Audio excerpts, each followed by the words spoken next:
do we need? Oh, it works. So, okay. So, are we online? Okay, so I'm telling you very welcome for the second day of Cloud Rejekts in the VIP arena. I hope you survived the first day very nice, had the nice talks, had the nice networking. And so we start with a security and identity topic today to get you hot on, on a good information flow. So I will hand over to the speaker and enjoy. Yeah. Thank you. So there are two things that are good to wake up in the morning. So first thing is coffee, and the second one is my 100 plus slides presentations. So today we will go through one of these. And before the talk, I want to thank you people who made this talk possible. So thank you for KubeCon committee members for rejecting me. Yeah, okay, so my name is Maxim. I'm working for the company called Pelric. We are a service company, so you have probably seen the CNCF landscape. So with all the application, we may help people. So we may set up them, configure, deploy, and support 24/7. So this is what the service company usually does. And in my free time, I am the open source contributor. I usually contribute to authentication or authorization projects, and I'm also the maintainer of the project called DEX. So today we will discuss the new exciting feature in DEX called the token exchange and how we can use it to build the secure cloud native environments. And the introduction with a couple of jokes. Okay, done. So then we are going to tell what DEX is about. So some facts. DEX originally was developed by the CoreOS company back in 2015, so it's already 9 years old.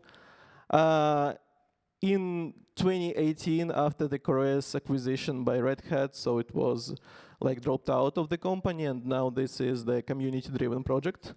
And since the 2020, it's a CNCF sandbox project. We almost have 9K stars, 1.6K forks, and more than 25 adopters I personally know about, but probably there are more of them. So the main idea of DEX, what is DEX about? Usually people say that DEX is the identity provider, but it's not quite right. So the right thing is that DEX acts as a portal to other identity providers. So it can connect other providers to DEX. And this let DEX defer authentication to LDAP service. SAML providers or established identity providers like GitHub, Google, on Active Directory, and many, many more providers. And the idea is that clients just need to write their authentication logic once to talk to DEX by using the standard OpenID Connect client library that exists for basically any languages. There is one library. And then the DEX can handle all the other protocols. So the idea of DEX is like this. Yeah, on this side we have the standard OpenID Connect interface, and as input we can have many, many different protocols. And this is DEX. So why do engineers love DEX? It's ultralight, so this is just a single binary written in Go on approximately 35 megabytes in size. DEX is simple, so the code base is small, simple. You can just spend a couple of hours to get all the concepts that are used in DEX, so it's not that hard. DEX is Kubernetes native, so it was developed for Kubernetes, and it runs well on top of Kubernetes. We will discuss it today in details later. So DEX is community's building block, so it's not only used as a provider, but also as a dependency in other projects like Argo CD or Sigstore, so they're using DEX in their deployments. And DEX is true open source project, so this is a community-driven project, not owned by a company, so we are just surviving somehow without salaries. Yeah, so that's why engineers love DEX. Architecture. So we have DEX, and as I've told you before, there is a standard OpenID Connect interface, and through this interface we can connect users, by using the standard auth code flow, or we can connect also machines by using other flows like password credential flows or the thing we will discuss today, the token exchange one. So DEX is a stateful service, so it needs to store somewhere the data, and there are many, many options. So first you can use the relational database like PostgreSQL, MySQL, or SQLite for this. But because the schema of the data of DEX is pretty simple, we can use even a key value storage. For example, we can use etcd to store data. It's also possible. And if we run in DEX on top of Kubernetes, we don't even need a storage, so we can use a Kubernetes as a storage. DEX can store the data in Kubernetes custom resources. And if we are just testing something, we can use in memory storage. This is not persistent, but for test, it's okay. And the final concept I need to explain to you is connectors. So we can connect other providers to DEX. For example, if you're a big enterprise company, you probably already have a key clock or Active Directory, so you can use them to authenticate through DEX. If you're a small company, you're a startup, you only want to write code and you only have Git repos, so you can use your Git provider for authentication. And there are also two special cases. The first one is local users. If you, for example, want to test your connection without the provider, this is also possible.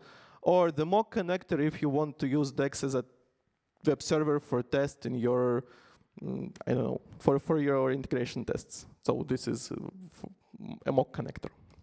Okay, this is what I want to tell you about architecture. So this part is done. Moving to the next step, explain what token exchange is. So token exchange grant, the main reason why this talk is happening today. There is a special RFC 8936. Don't Google it. I will explain the whole RFC to you today. So this is the extension for OAuth to flow that defines the token exchange grant. This is the additional way how you can get tokens from DEX. And this is not a new thing. So it was published in 2020, a long time ago. So, but in DEX it was implemented not so long ago, so like last year.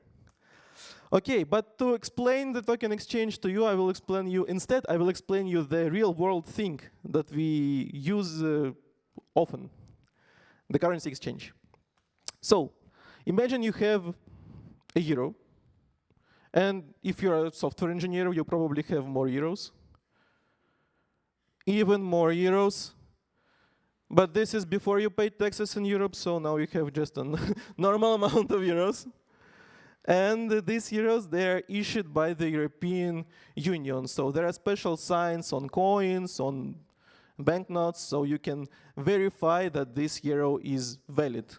And euros are used by different countries among the European Union, so you may go with the euro to France and buy a croissant here. Yeah, this is possible. But what if we want to go to Japan and buy sushi there? It will not work because there is another currency in Japan and they do not accept euros. And this is just how the world works. Yeah, we cannot have the same currency everywhere because of geopolitical reasons, because this is just not how the world works. Yeah, there are many different currencies. What can we do in this situation? So we may go to some strange guy and exchange the currency with him. So we may give this guy a euro, and in exchange we will receive the yen. And with yen we can travel to Japan and finally buy and enjoy our sushi. And there is a Scooby-Doo moment, so let's rip the mask off. And this whole time we were talking about token exchange, not about currencies. Yeah. Okay, so currencies there are JWT tokens issued by different providers, and sushi is the access we want to have to the server protected by another provider, and the strange exchanger guy is the DEX in this schema. So the token exchange in DEX, sorry for my pronunciation, but it was implemented by Sean Liao. This is the valuable contribution. So many thanks to this GitHub user. So it was merged by November 2023, and it's available in the latest version of DEX that was released in January 2024. And the thing that it works with other JWT tokens, and to be able to validate the tokens, DEX requires the provider to have the OIDC discovery endpoint. So to get the keys and to get the issuer to be able to check that tokens are valid for exchange. So, and yeah, the idea is simple. We have some JWT issued by another provider, for example, by Kubernetes, and there are sub and expire claim, and we can use these claims from original token as the base for other non-standard claims in DEX. For example, the sub and expiration claims will be different in the DEX token, but there may be some properties from the original token in DEX token. So that's how exchange works. Yes, so you can see that the subclaim from the Kubernetes token now becomes the name claim of the DEX token. To enable this feature in DEX, you only need to ensure that the grant is enabled, and it's enabled by default, so you don't need to bother yourself, only if you want to disable this. And we'll also need to define a connector. You can see the YAML file here for the connector. So the most important thing there is the issuer. And that's it. So this is all you need to do to start exchanging tokens in DEX. So it's easy to understand the feature because we have a good real-world example. It's easy to start because it's easy to deploy DEX in general. It's easy to configure. And this is the great field for experiments. So let's move on and discuss the practical use cases, how we can use this feature in our current cloud-native environment, how it's applicable. The first case is CI/CD integration. So the goal is to deploy to a Kubernetes cluster. So we always need to deploy something to Kubernetes. And there are two common anti-patterns. So the first one is to bring the kubeconfig for administrator from the cluster to your GitHub runner. This is not good because if you lose this config, so everybody knows that this is not a good thing to do. Another anti-pattern is to use the service account token with the infinite lifetime. Also not the great thing. Instead we can use the token exchange feature, and there is a workflow illustration of how we can do this. So the actors here is GitLab CI/CD, DEX, and Kubernetes. So first thing, we need to connect DEX as a OpenID Connect provider to Kubernetes. So now we can use DEX tokens to go to Kubernetes. At this point, GitLab cannot access Kubernetes clusters. But what we need to do, we need to define GitLab as we need to connect GitLab to DEX with the connector thing. So because GitLab has the OpenID Connect Discovery endpoint, so we can point DEX to this endpoint. And now DEX can verify GitLab tokens. And this is the peak point of the, of the workflow. So on each pipeline execution, GitLab issues a token. And with this token, we cannot go straight to the Kubernetes API, but we can go to DEX, exchange this token, and then use it to access Kubernetes API. So pretty simple workflow. So, and this is not only GitLab specific case, so you can use it with other CI/CD systems. For like GitHub Actions is also a great example. And all major cloud providers allow authenticating using the CI/CD tokens. So you can go to AWS and create machines there. So why cannot you go to Kubernetes and create pods? So now with DEX you can. So now it's possible. And no more anti-patterns. So now we have proper short-living tokens. The second case is Kubernetes auth mesh. The goal is to give access to a service from one cluster to another cluster. So to to be able to control workflows from other clusters from the single one. It may be required for Istio multi-cluster feature, for example, to configure Istio multi-cluster. Or it's also may be required, for example, for Argo CD to manage different Kubernetes from the single one. Okay, anti-patterns are the same here. Let's dive in the workflow. Actors here are DEX and 3 different Kubernetes clusters. First thing we need to do is to connect DEX as an OpenID Connect provider to all these clusters one by one. So the first one, second one, and the third one. So now we can use DEX tokens to authenticate in all these clusters.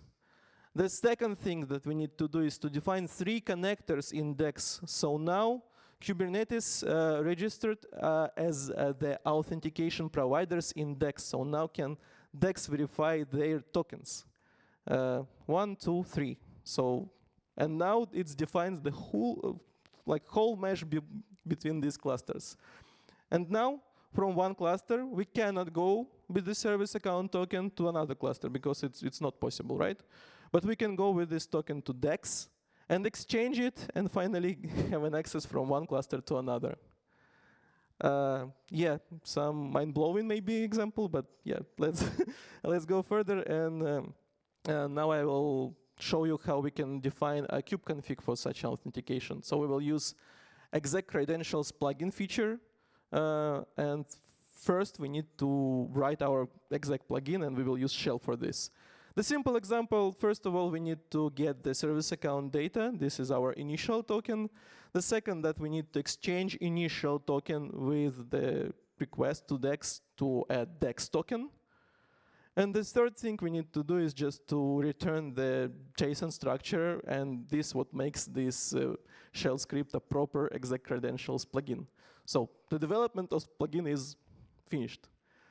Now we can go and save this plugin to the executable directory. We need to give this script execution rights, and then we will be able to use this script in the kubeconfig like it's shown on the screen.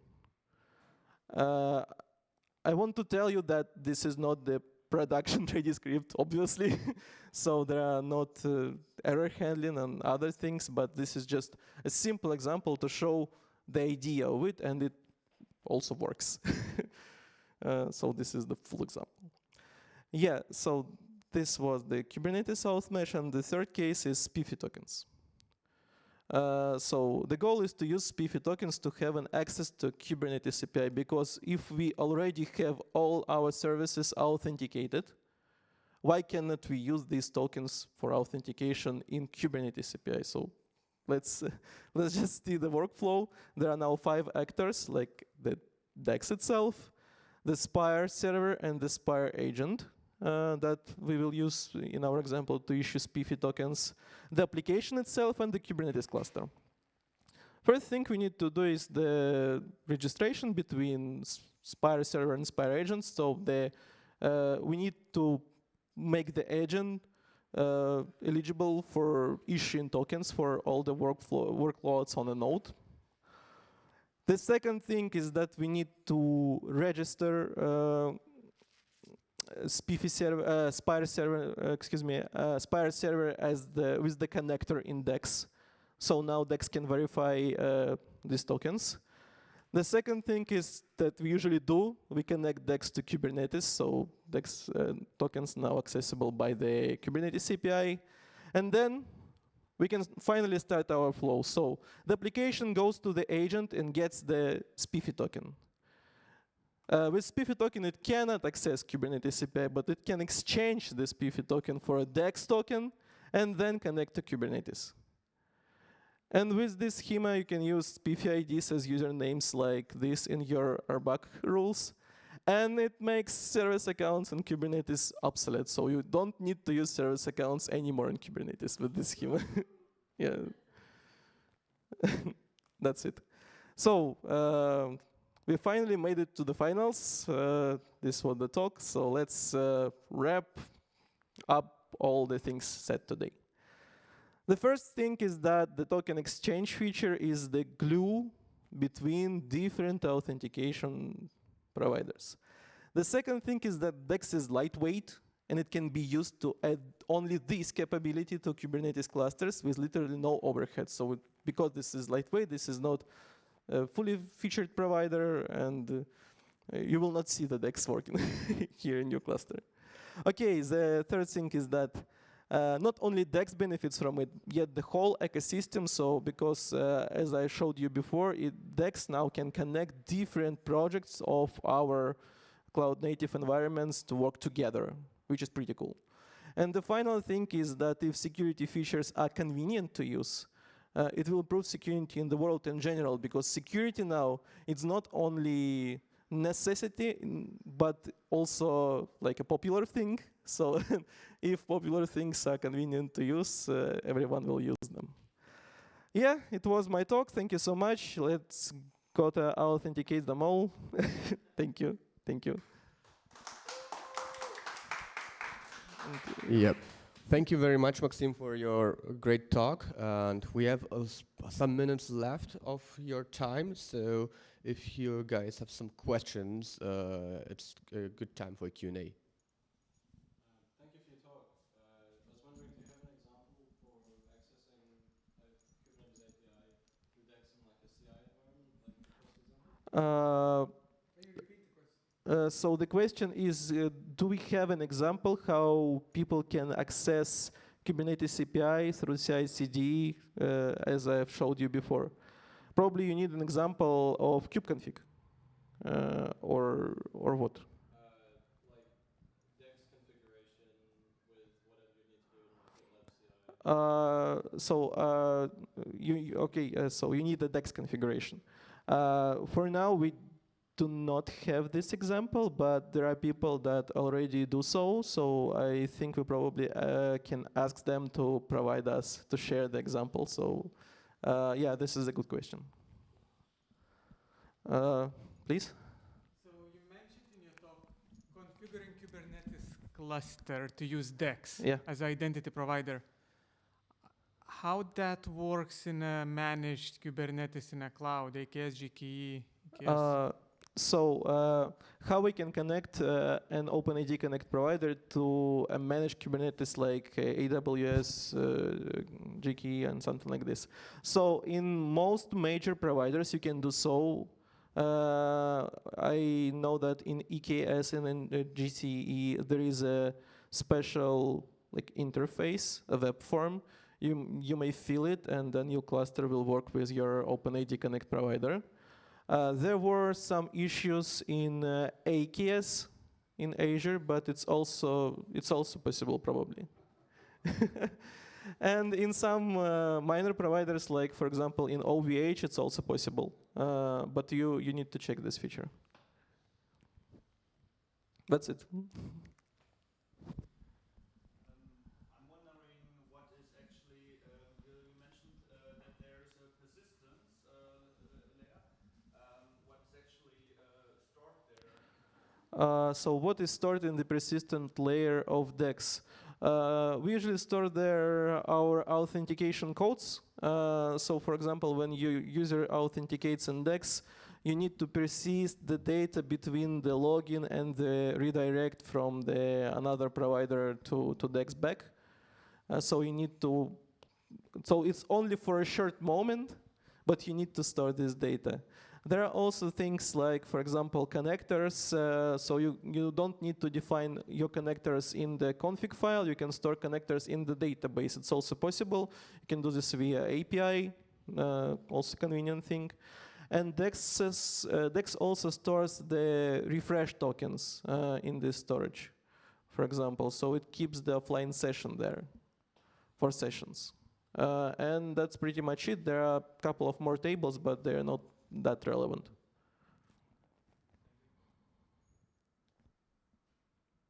Any more questions?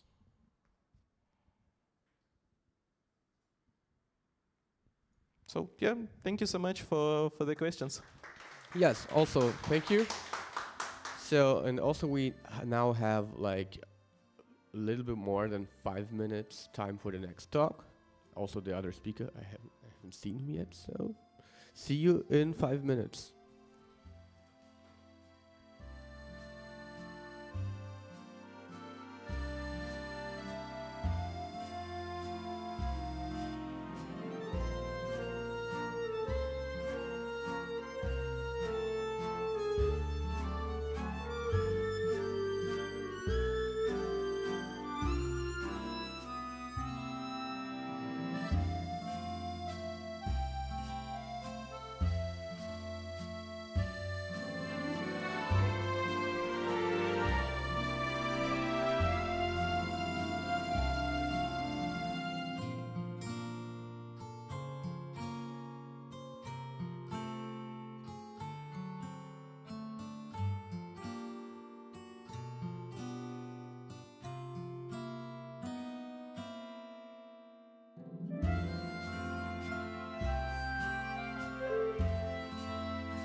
Okay, so after having a first security talk, we will hand over to the next security talk by Mike Coleman.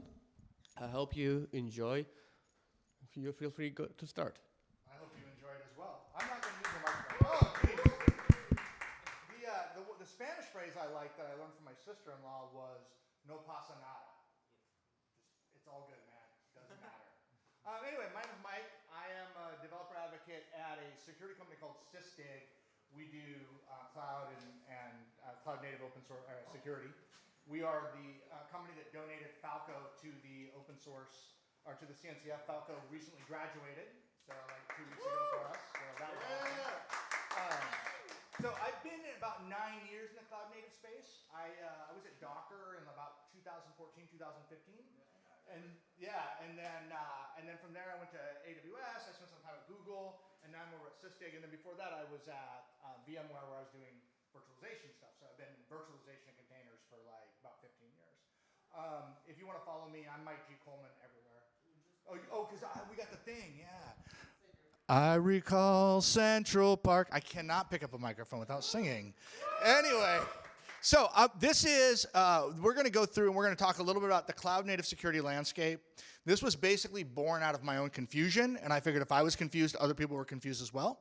So we'll take a look at the landscape, we'll talk about what a CNAP is, and then we'll kind of map that to open source software.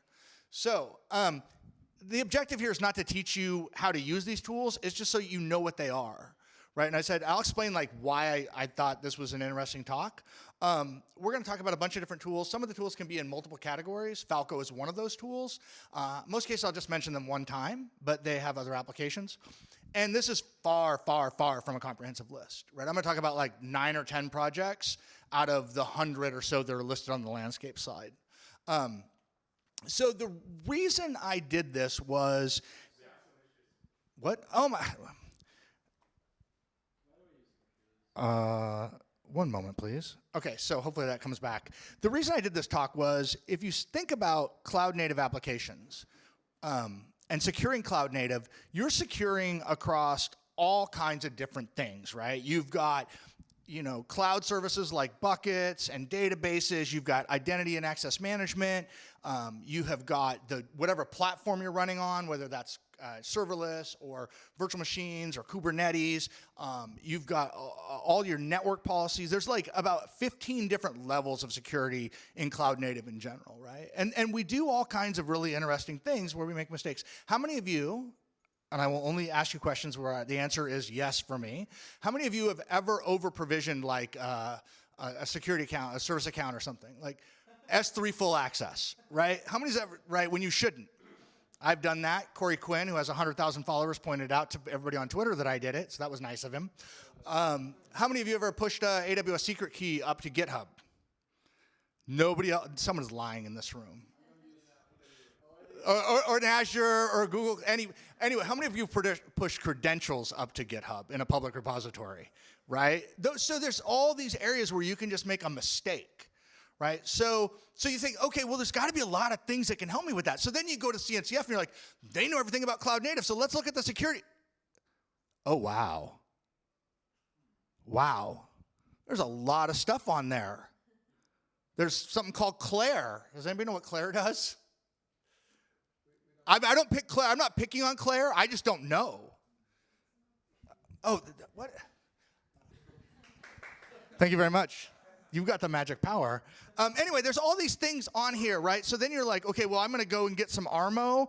I'm going to put that together with some Alcide and some Orca. And right, it's just really confusing. When you take about 15 different things you've got to secure, and you think about 100 different products, that's why I wrote this talk, right? It was just to kind of map it into and talk about some of the things. And we're going to do that in the framework of what's called a CNAP, which is a Cloud Native Application Protection Platform. And that's something that like we sell, and a bunch of companies sell these CNAP platforms, but it's not really about that. It's just to give a framework to think about what are the things you need to do when you go and look at a full spectrum of cloud native security, right? So the first one, actually, I'm not going to spend a lot of time on this slide because this deck was written for 40 minutes and I have 30. So we're going to skip this slide because we break down each of these in general. So the first one we're going to talk about is cloud native security or cloud security posture management. And this is how you protect the cloud in general, right? How do you set network policies? How do you set well, IAM actually comes in somewhere, but it's all of the stuff that runs in the cloud and how you protect that. So that's cloud security posture management. There is another piece to it called Kubernetes security posture management. We'll look at that. And why do you care about this? Well, we just talked about a misconfigured S3 bucket, but one simple mistake, right, can be devastating for companies. And S3 buckets are one of the most common problems that people have, making those mistakes, right? So anyway, so that is why we have something like cloud security posture management to look things like over-provisioned IAM accounts, bad network policies, public buckets, all of that sort of stuff. And then on the Kubernetes side, there's the same thing. It's sort of like, did you expose your API server to the world? Did you turn off the console? And those sort of things. So now so there is something like, a lot of times, it actually comes in the next one. I'll talk about it in the next slide. So when you think about that, there's a couple different ways to think about how you can start locking these environments down. So I've listed about 6 tools on this screen. So the first is, when we talk about Kubernetes security posture, how many of you have used KubeBench before? So a few of you, right? So KubeBench is basically, it uses the CIS benchmark. You run that against your clusters, and it lets you know if you're deploying them in accordance with, recognized best practices. So that's a tool that you can use as you're starting to set things up. And then another way to do it is, it's a question. Why do most mistakes happen?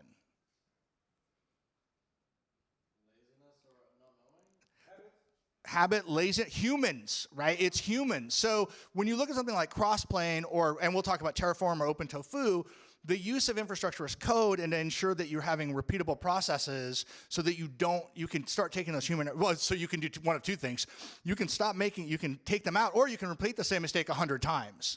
Right? Because it's automated. Now you have automated mistakes. But the idea is hopefully you take care of that. So then when you start talking about actually running stuff in the cloud, there's these tools like Open Policy Agent and Kyverno and Gatekeeper, where you can start using those tools to instantiate policies. So we talk about like securing network layers. You can use these tools. So like OPA, you can go in and define a policy saying, look, you can't run this, you can't run this workload unless you have this label or some sort of factor on there. And that'll keep you from implementing things in your environment that don't work. And then that couples with Gatekeeper, which acts as an admission controller, saying, if you violate the policy, we're not going to let you run.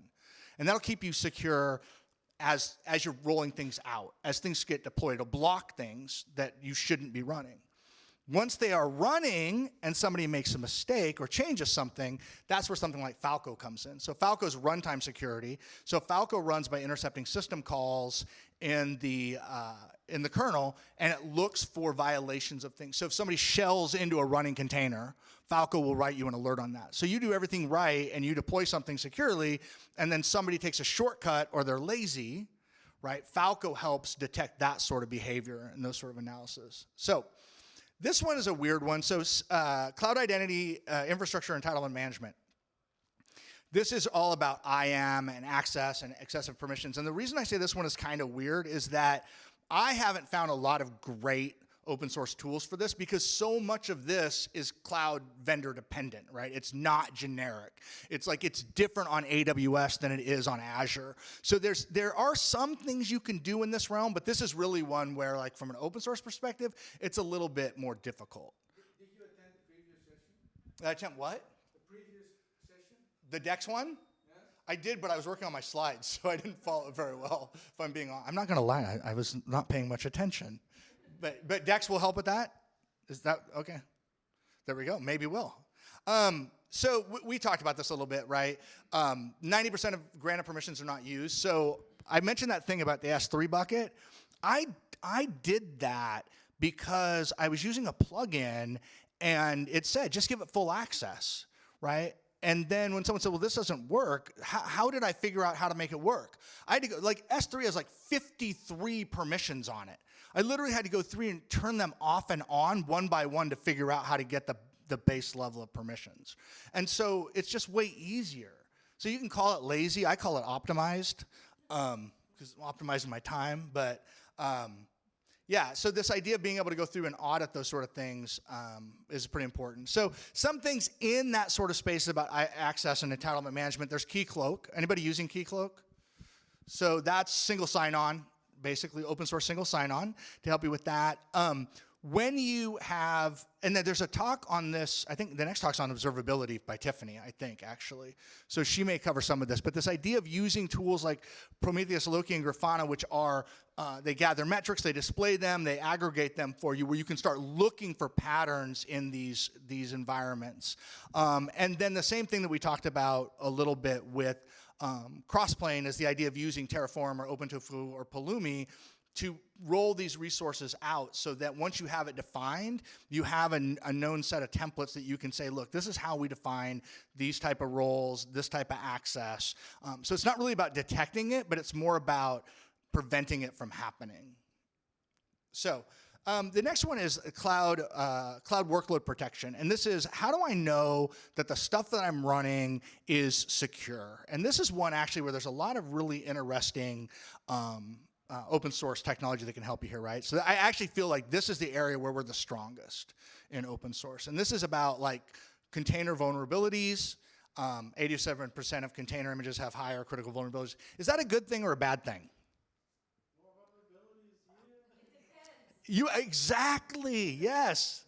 It depends, which is the most people will like you. If you tell somebody it depends, they think it's a cop-out, but it's really almost always the right answer. Right, if I have 101 vulnerabilities, but I'm not using any of the packages, then I don't care, right? It doesn't matter. But people get freaked out about that, and there are reasons to be. But there's also this idea of bloat and just using too much of an image. So if you look at something like Ubuntu versus Alpine and the size of the image, and most folks are out there running on sort of mainstream distros, which include a bunch of stuff they probably don't need.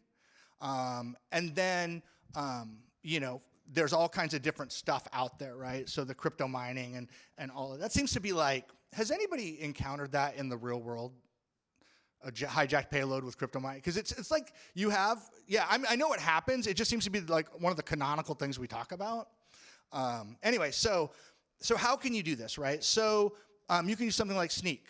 And during your development processes, you can scan for vulnerabilities and you can keep them from entering, right? So shifting as far left, right? And then you move to the next step. Once you have them scanned and you know they're good and if you've locked some of this stuff out, you can store them up in Harbor. Harbor is an artifact registry that has signing and scanning so that if you scanned it, you didn't find anything, but then a vulnerability is introduced later, you will know that it's there. What's that? Introduced or discovered? Yeah. Sorry. I'm hard of hearing, and then like a little bit. I do have my hearing aids in today, though. Anyway, so yes. And it's the same thing that we sort of talked about with Falco, which is this idea of like what you put into production on Tuesday, it might not be what's running on Wednesday. And that's sort of the whole idea of like scanning and runtime security and why you have to do it across the spectrum of the environment. And then SigStore, which is about signing and verification of artifacts. So we actually use SigStore cosign on the Falco project to sign all of our artifacts so that you know that they're coming from, it's a French word, provenance. Yes, right? So that you know that what you're running is what you think it's running and it came from who you thought it came from. And then that last slide about like, the bloat and the images and the CVEs, there's a great distro list container image from ChainGuard called Wolfie, which basically ChainGuard has spent a lot of time and a lot of effort putting together a bunch of images to reduce the CVE count. So like, yes, if you have 100 CVEs, you don't care if you're not running them, but it's still better to have 0. right? Because you don't know what's going to come out the next day. You don't know when you might start using something. So that is an interesting option in that space. So the next one we're going to talk about is cloud detection and response, and that kind of goes across the whole spectrum. And of course, on this one, I can spend a lot of time talking about this one. This is basically, how many know, was it Neo4j? I think it's Neo4j. Who knows how long from the time that vulnerability was introduced to when it was exploited? 10 years. Right? So I talk about like what you're running on Tuesday isn't what you're running on Wednesday, but this is something that took 10 years to figure out. This was all out there, right? Based on research, right? 270 days to identify and 70 days to contain a breach. Does anybody know what the mean time to pain is on a breach? Mean time to pain is like as soon as like where they start causing you problems. It's about 10 minutes. Right, so when an attacker has access to your system, the research that we have from Sysdig says it takes them about 10 minutes to start doing things that you're just not going to be happy about, and that's where tools like Falco and Tetragon can come in. So these are runtime security tools, and they actually run the gamut of what they can actually do, because they can look for things like, are you running bad versions of the binaries, or they can look for things like, you pushed secret keys up to GitHub. Falco has a plugin architecture that lets you basically, I did a talk at a security conference in Canada last year called Nearly Universal Threat Detection with Falco, because Falco has a plugin architecture, and if you have a stream of events, you can build rules on that. So you can, like, one of the guys at work, Thomas, he just built one for Bitcoin. Like, so he monitors, like, there's a stream of events coming off a Bitcoin ledger, and he monitors those, and you can build a rule, right? Has anybody done a Bitcoin transaction worth over $10 million, right? Or, more practically, has anybody pushed something up to GitHub that contains the phrase AWS secret in it? Or, more relevant to what we're talking about today, that sort of thing. And then, so that's with Falco and Tetragon, we can be looking at what's happening in those systems in real time as they're put into production. And a lot of time, we spend a lot of time thinking about that sort of front end stuff, or at least what I've seen people talking about the front end part of it, which is like, let's scan for vulnerabilities, let's we'll scan on the developer desktop, we'll scan in the registry, we'll make sure that we always know what's happened, and then we put it into production, and then once it's running, we don't know what's going on. We're not really, we know what's going on from like an application performance standpoint, but from a security standpoint, like, how many of you run Kubernetes in production? How many of you would get an alert if somebody shelled into a running container? How many of you are running Falco to do that? What are you guys using for? How are you doing it? Are you using Falco or not using Falco? Okay. What's that? Yeah. So that idea of like, so there was two people that said, how many were running in production? Do it again. Almost everybody. How many of you would know that if someone shelled into a running container? How many of you would agree that shelling into a container and doing something is an operational anti-pattern that can cause a security hole?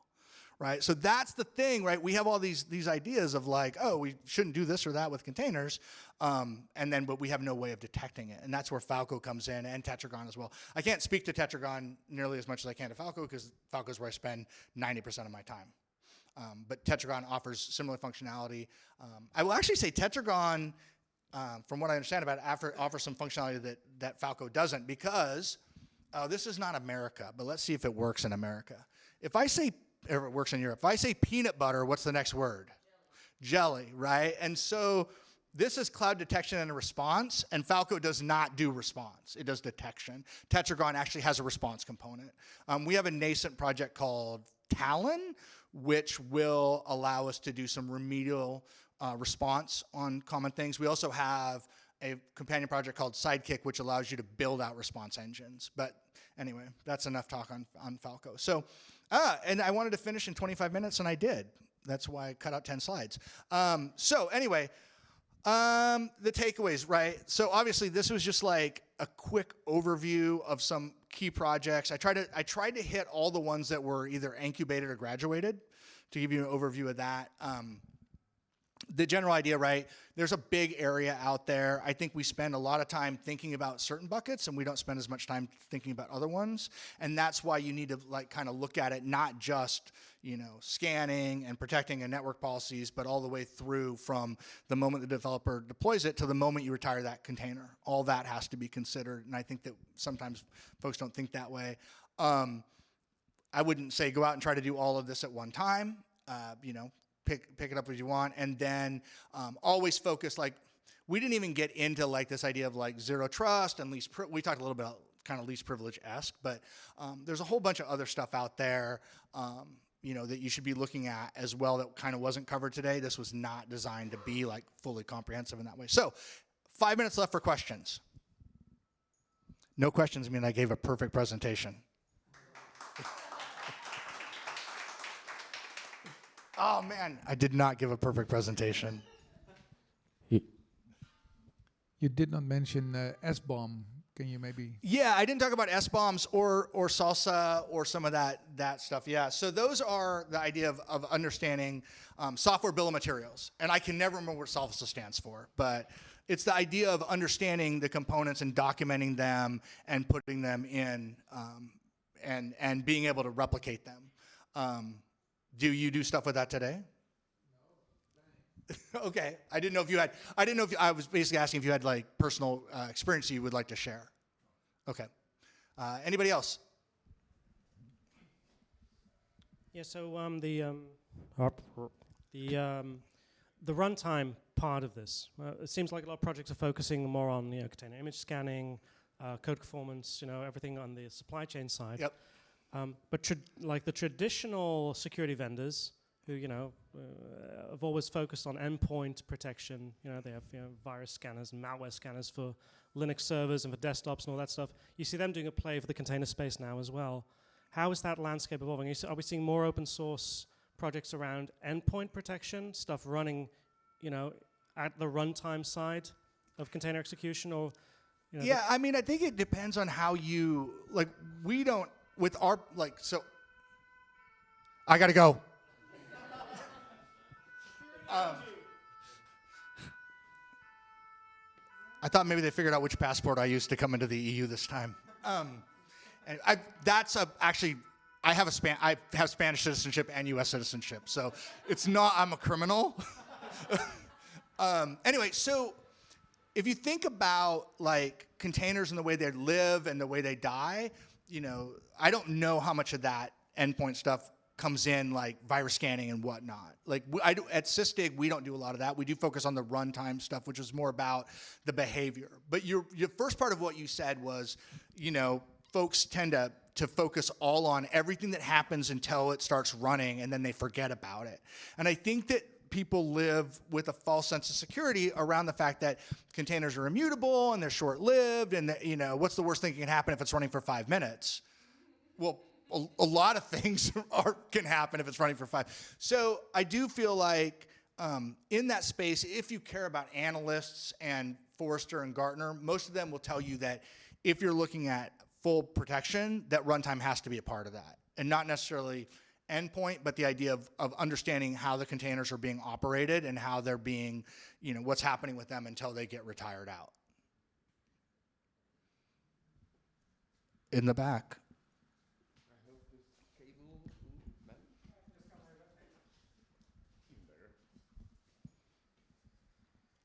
yeah, so you mentioned sort of having less in a container, so like potentially distro lists and things like that, but there are things like WASM and potentially things like Kata containers, which also give a good sort of option there. But how do you sort of see the observability side of that? Because lots of the observability tools aren't as good when you start running things inside a more complex runtime like WASM. So do you see any answers for that kind of thing? I mean, I don't. I know that there's a talk on observability. It's either going on right now or it's right around. I think Tiffany's going to come in and talk about observability next, so she might have some insight into that. But I think that if you ask that question in 7 years, right? Because if you think about where we're at with containers, we're about 7 years on, and WASM, I feel like 2 to 3 years, kind of where we're at with WASM. I think that we didn't know the problems we were going to have with containers 8 years ago, right? And I think that's where we're at with WASM and some of that stuff. So, and observability is not my strong suit. So what I can just talk about, like from a maturization and how software gets written, when we start getting critical mass and that starts to get picked up, I think that'll be interesting. They did have, WASM.io was this week too, but I don't know where it was. It was on Twitter. Barcelona? Man, that's where I was born, Barcelona. There you go. I should learn WASM so I could go. All right, we are at time. I want to thank everybody for coming out and hanging out with me today. And if you have other questions, I'll be around. But thanks for Rejekts for having me, and thanks to all the sponsors, because this is a fantastic event. Yeah, thank you, Mike, for this fantastic talk. So now we have a 5 to 10 minutes break until the next talk starts, and we are waiting for Tiffany and for Matthias to actually the observability talk, which is going to happen here at 10:40. So be prepared.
So, after two very interesting security talks, we make now a shift to observability. And I'm very welcome to present you Tiffany and Matthias for the next talk. So enjoy. Now, and hello, can you hear? Okay, need to get used to that mic thing. Yeah, good morning, everyone. Thanks for coming to our talk. I think there was just a talk about like the overview of the security landscape in the CNCF, and now we want to continue that to give a bit of an overview of the observability landscape. Before we dive in, just a quick introduction to ourselves. You want to start? No, should okay. Okay, I'll start then. Normally we do ladies first, but we're going to change that today. So my name is Matthias. I'm from Germany, not too far away. In Stuttgart, it's like the next closest city, so like only 4 hours by train. Very happy to be here. This is my first Rejekts, and I have to cut this short because we only have like about 30 minutes to do this, and I give it back to you. And yesterday you said it was 3 hours. I don't believe you anymore. Anyway, yeah, I'm Tiffany. If you want to know a bunch more stuff about me and a bunch of talks I'm doing, you can just go to my website, tiffanyfay.dev, and then that's my Twitter and LinkedIn. So, yeah. Okay, so this is a 30-minute talk. If you feel like afterwards you still want to listen to us for like 3 hours, here's a deep dive that we did at Devox, so you can take a look at that. Okay, so question is, all right, so one, why are you here? And why do you care about observability? So hopefully the need for observability is pretty clear. If you've worked with Kubernetes before, which I assume most people attending this have, you probably found it pretty complex in the beginning, and they're trying to understand everything that is going on there. So basically in this talk we're going to go and like show different tools and things that can help make your life easier. So like why can it be such a problem when we have Kubernetes and a bunch of other things? So basically there's just like a certain level of complexity that we have. So over to the right you can see that we have a bunch of different containers that you have. These could be various like polyglot different languages, you could have different frameworks, and being able to know more about just like what's specifically happening there, but not just between like with the individual applications, but also what's happening between the different applications. Then there's also all of the Kubernetes API objects that you need to at least have some understanding of and that you have to worry about too. Then we also have so we have the app level, and then we also have the infrastructure. So there's the control plane, and then depending on how you're running that, what you may be able to see there. And then you have your worker nodes, which is where your applications are running. So like in short, basically there's a lot of things there that you need to be able to like know about or try to figure out what is going wrong. So that makes observing Kubernetes kind of complicated. So basically there are a bunch of different places where you can have introspection. So basically it depends on like what level of metrics that you might want. Like so for instance we might have our application, you can do specific things there. Your application is then running in a container, which runs in a pod, and that runs on a node. So at every single one of these points you could be able to do some introspection. There's also, you have your API server and then also your infrastructure as well. And it's basically like a trade-off of like what do you specifically need. So maybe there's things that you have to deal with like overhead and configuration costs and just kind of figuring out balancing what you need versus what you have to give to do that. So basically there are a bunch of tools out there that help, that you don't have to necessarily go and build all of this yourself, which is really great. However, this is a slightly outdated screenshot. Apparently it now scrolls the other way, but basically trying to figure out everything that is happening here, there's a lot. We are not going to obviously go into all of this. I don't even know how many days or weeks or months this would take. But basically if we take a look a little deeper, we can see that there's stuff that's specifically there for like monitoring, logging, tracing, etc. that help in the space of observability. And so we're going to touch upon a few of those based on things that are there, like that we have used in the CNCF landscape, basically, and open source in general. All right, thank you. So the way we're going to do this, we start with like the simplest form, or basically coming from the outside and going further in on the cluster. So I'm going to start talking a little bit about Kubernetes API-based tooling, which is like the highest level form of introspecting things happening into your cluster. Then, as Tiffany showed, there are various levels, how you can get like closer to what's happening inside. We're going to go on to pod-based and node-based monitoring, and in the end, finally close things up with the application-based stuff. So yeah, the API-based component is actually when you would place your agent connecting to the Kubernetes API and try to query the information from there and see how far it can give you in terms of help. Now, when people get started with Kubernetes, probably the first thing they're going to interact with is the Kubernetes, the kubectl API. And you already have some high-level information with commands like get, describe, and logs, where you can find out what is the individual state of your components. Do you see certain events which are not looking right, and get a higher-level feeling of what is going right or wrong. There's also things like debug and exec, where you can actually start interacting with the components and query things deeper. Now, also on that level, you have a certain form of tools. They kind of normally separate into 3 categories. You have the CLI-based ones, you have like web-based ones, and you also have some kind of fat clients. Also, in addition to what Tiffany already pointed out, what brings the complexity into observing Kubernetes is not only the various kind of different components that you can look into, it's also kind of the changing landscape of tooling that you have. I've been talking about this topic for a while, and when I did my very first talk about that, I was pointing out to tools like VMware Octant, Weaveworks Scope, Lens, and so on. And over time, I realized things are changing here. So open source projects get abandoned or not continued. Things turn commercial. And then we pointed out there's K9s, which has always been our good open source friend, stayed with us, and we're certainly going to highlight this one. But new things come in, so the landscape is changing.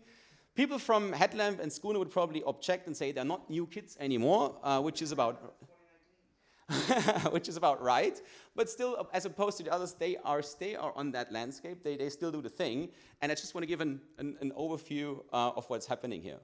Now, as said, 30 minutes won't be enough to live demo all that. If you are interested in any of those things, please feel free to see us later.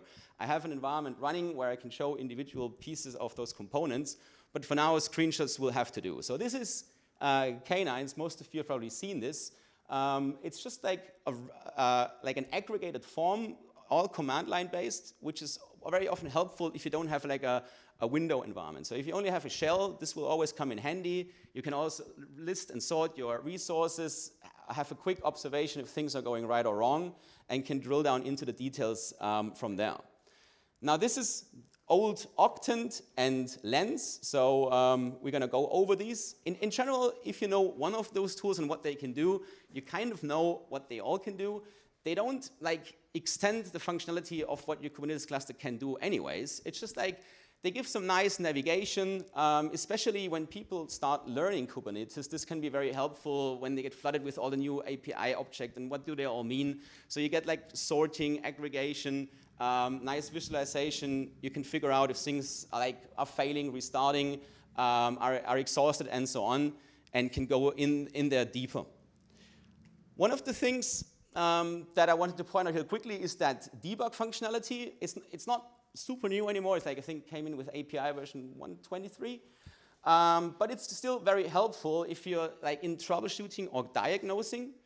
What it actually does, it attaches the binaries of a container to the running container in your pod. So it's not like a sidecar, which runs things in a different process, but you load all the binaries and can execute it from there.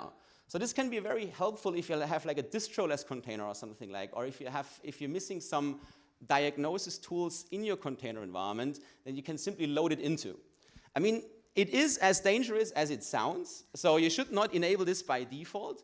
But when you're in such a situation that you have like a failing application and you still want to query some things while it is still alive, this can certainly be a big help there.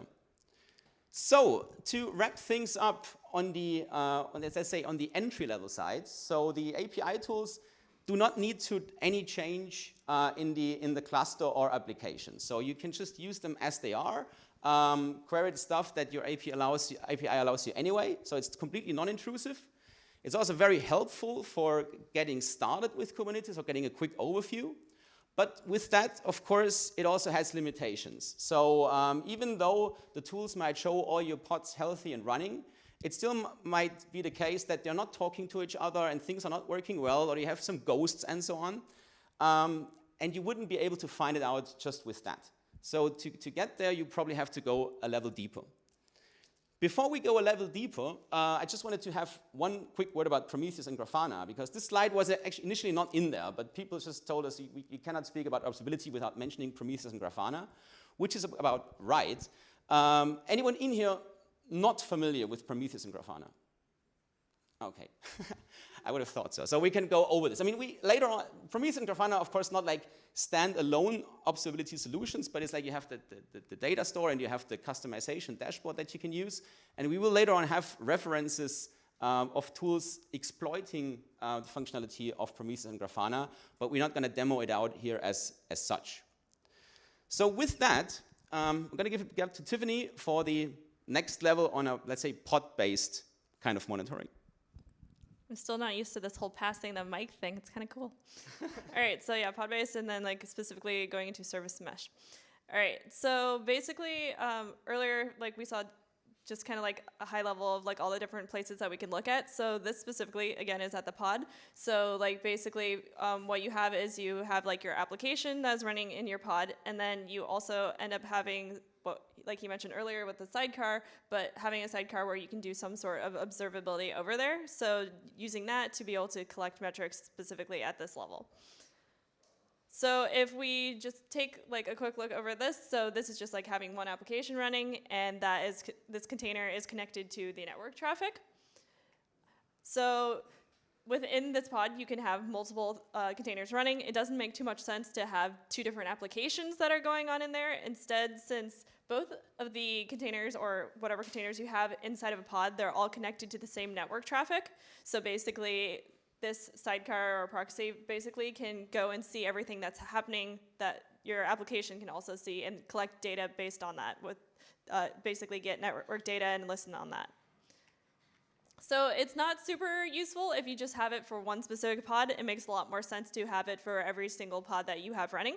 So that way you can get all the information for the network that's happening on for all the apps that you have running. So basically you have your control plane, which is going to go and collect all this information from what is running on your data plane. So you can see things like how long does a specific trip take, and just like if you only, again, have just a proxy in one, there's only so much information that you can specifically get. You can apply rules, etc., and just do things based on that. So one of the really nice things is it is independent of whatever language or framework you end up using. Basically, it's running separately from your application, so you could use Go, you could use Java, etc. You could use different frameworks inside of the same language. It doesn't matter.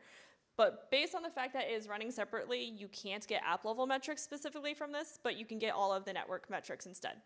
So it kind of limits the depth of like what you can see, but the fact that it's separate makes it pretty nice. And because of that, you can also be like, okay, well, I tried this out. This isn't for me. I don't want to do this. And then you can just go and pull out those sidecars. You don't have to go and rebuild your applications.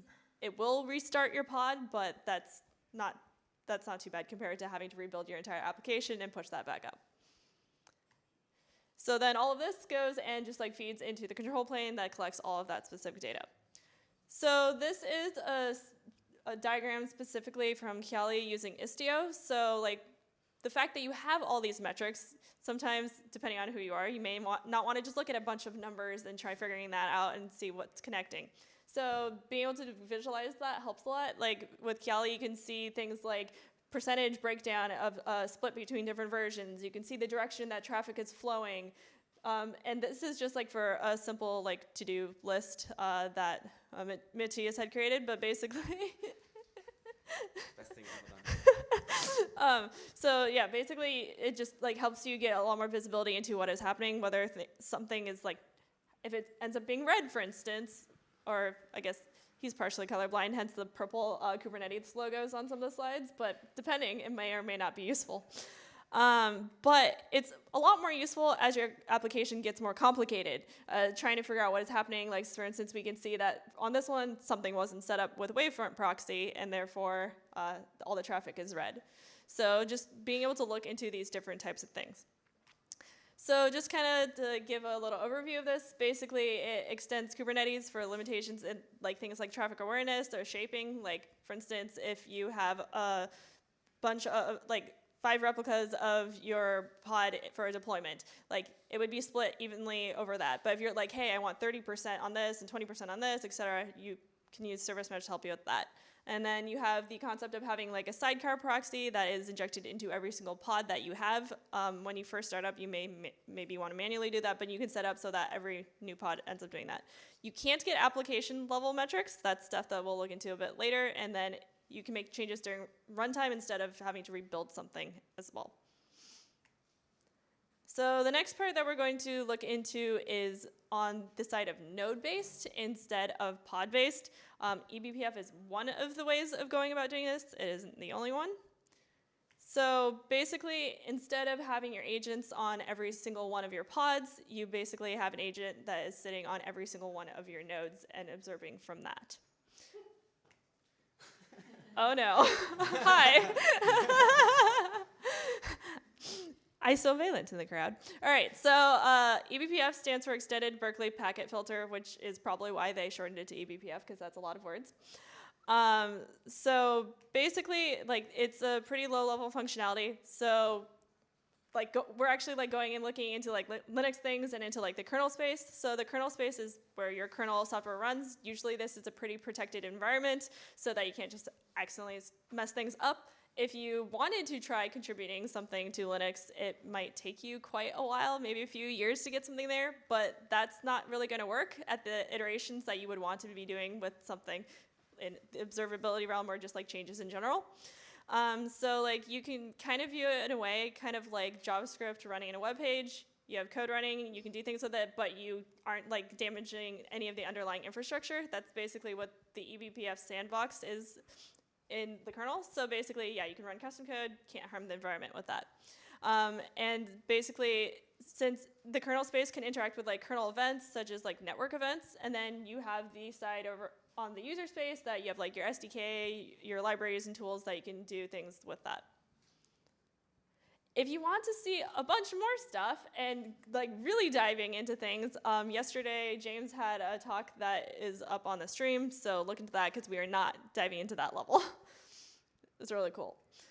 Okay, so I mean there is like so most of the time basically with containers, the majority of them are using Linux, and so basically we have like various layers. We have the operating system, you have a container daemon. On top of you basically have your containers. So like with the fact that it's like a low-level Linux technology, we can use that to our advantage and basically get more information from the kernel from doing that.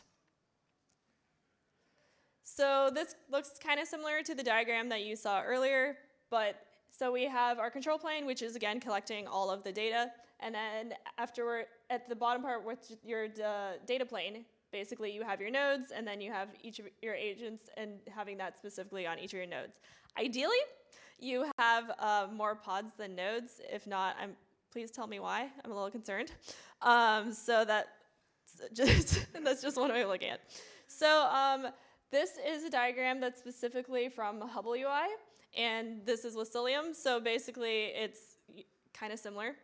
Basically, you can see this is for, I think, yeah, this is also for pet clinics. So the other second diagram that we saw earlier, you can see how the direction of the traffic and different things that are connecting. What you don't specifically get from this dashboard, unless this has changed since we took this screenshot, is that you can't see things like response times and throughput, but Cilium does have all of these things.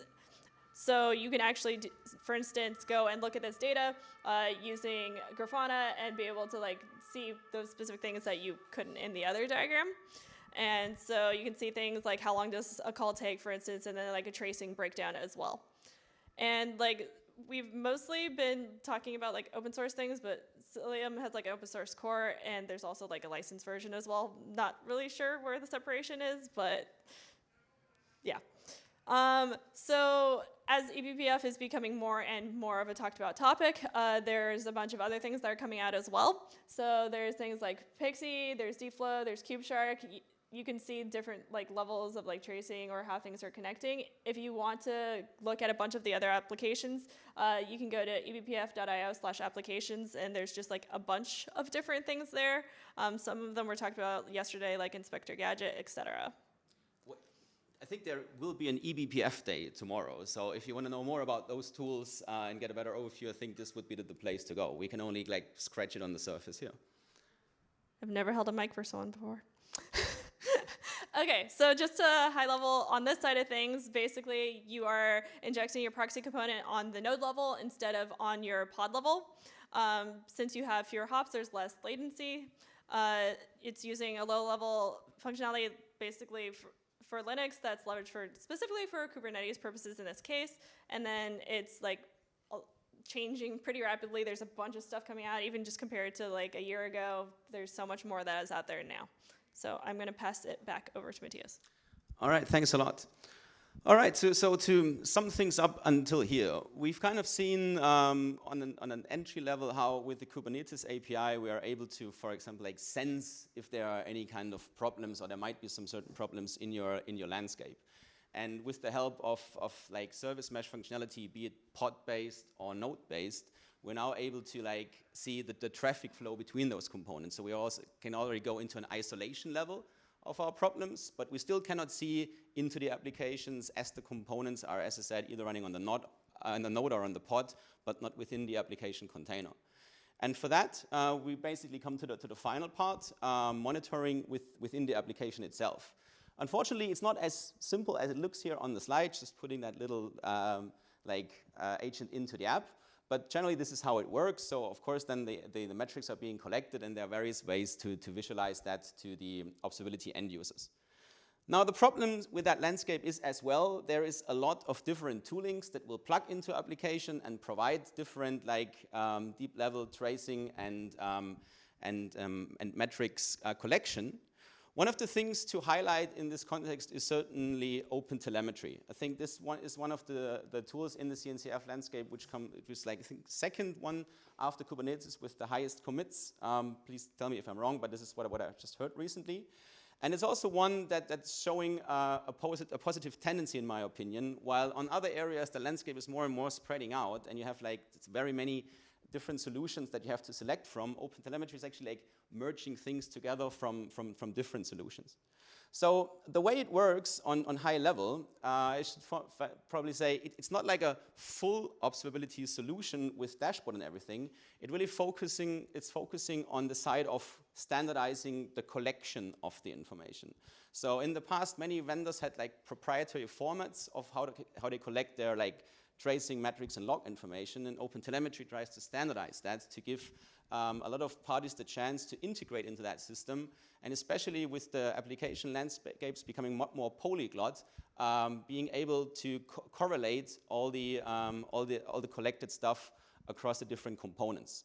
So we're going to look a little bit into what is currently out there for application collection, and the way you can actually start doing that. Now, so far, everything in the talk has been totally application framework agnostic because we did not go into the application itself. Once you start monitoring from inside of the application, of course, your agent has to be specific to that implementation language.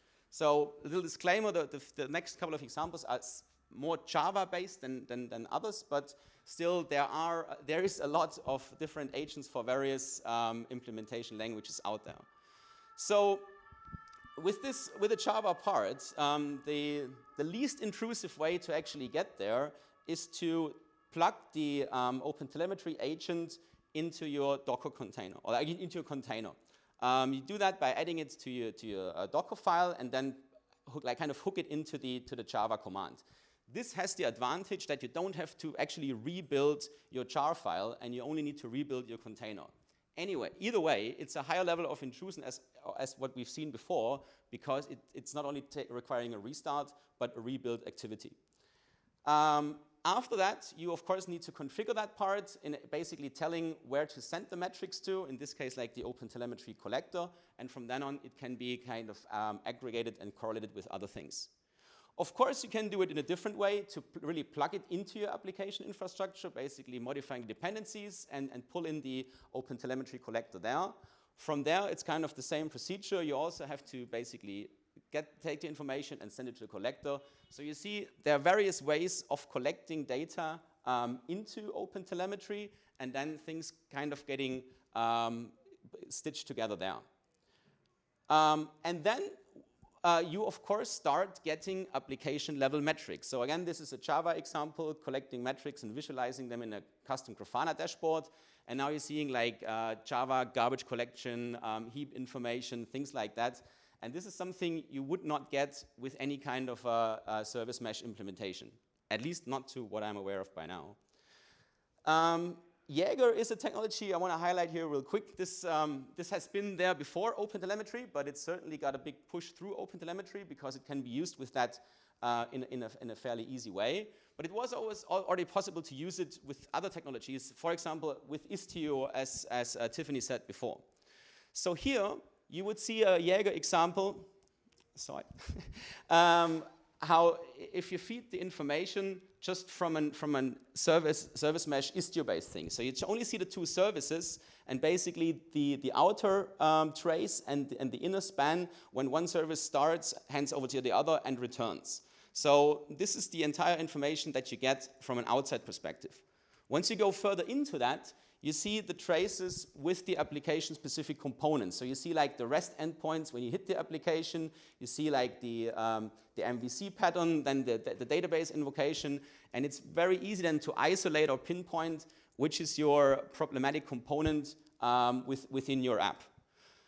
This can be done by a thing called auto instrumentation or auto SDK in OpenTelemetry. You don't have to do anything except putting the agent in and you get the information out. However, if you have certain levels in your code that is not being auto-detected by the auto instrumentation, you can still tell there are ways to talk to this SDK and say, okay, I want this method and this variable to be collected in my trace as well. In the Java world, you have the annotation, for example, with span and span attribute. By default, the original version of the code would be here. So you have a post mapping, you enter a string, and it would be saved to the database. I now rerouted that to a method that I called some useless method, because we don't really need to use it, which would just like not be like collected from the auto instrumentation. So then I annotated this, and once I did that, it then shows up in the traces as well.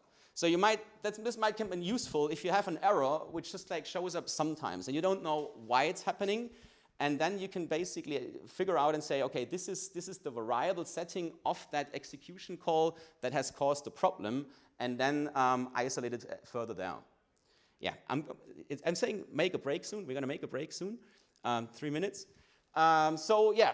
To sum it up here, this one, as I said, is not as simple as the previous solution because it is specific or limited to the implementations of various programming languages. But with that, in turn, you get all the details from inside. So this is kind of the price you have to pay to get to the level of this root cause analysis.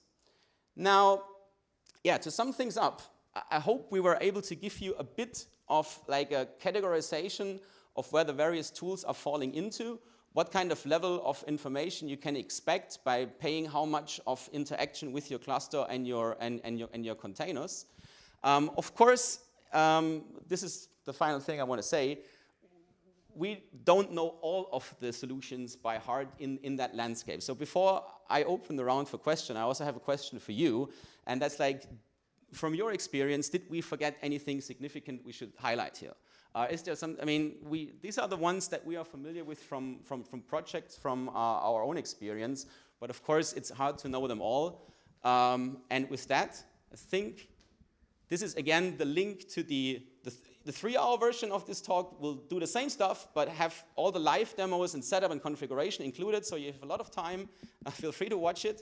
I think with that, we can say thank you. Thank you very much for your talk. I think we have still like 2 or 3 minutes for a few last questions if you want to ask. Anyone? Questions? Yeah, here.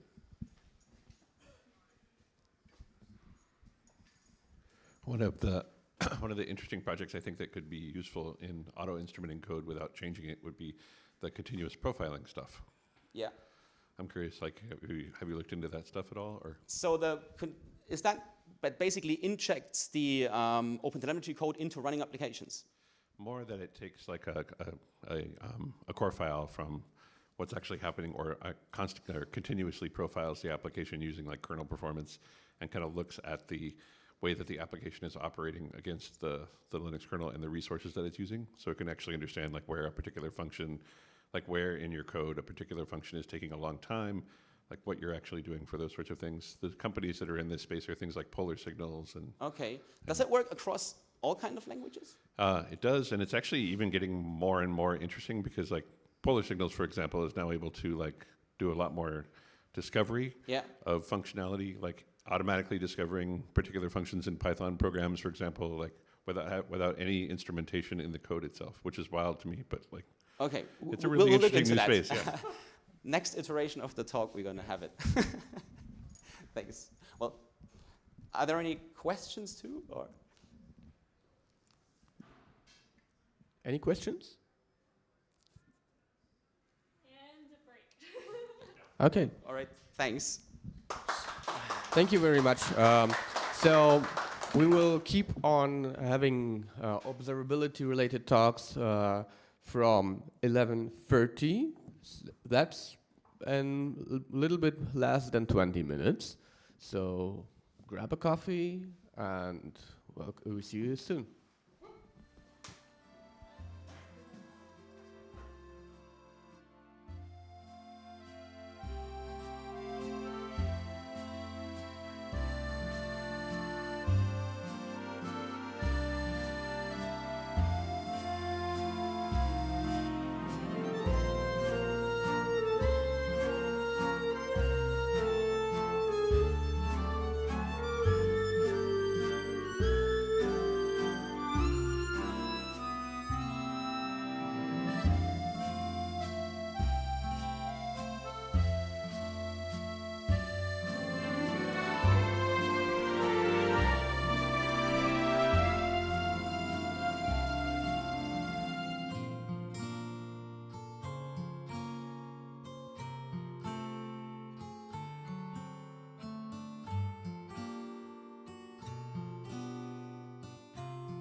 Okay.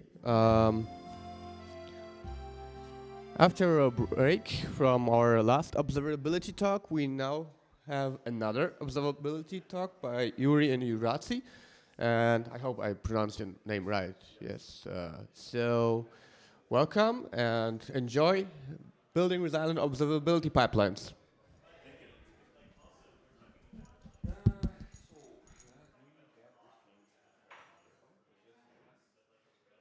Good morning, everyone.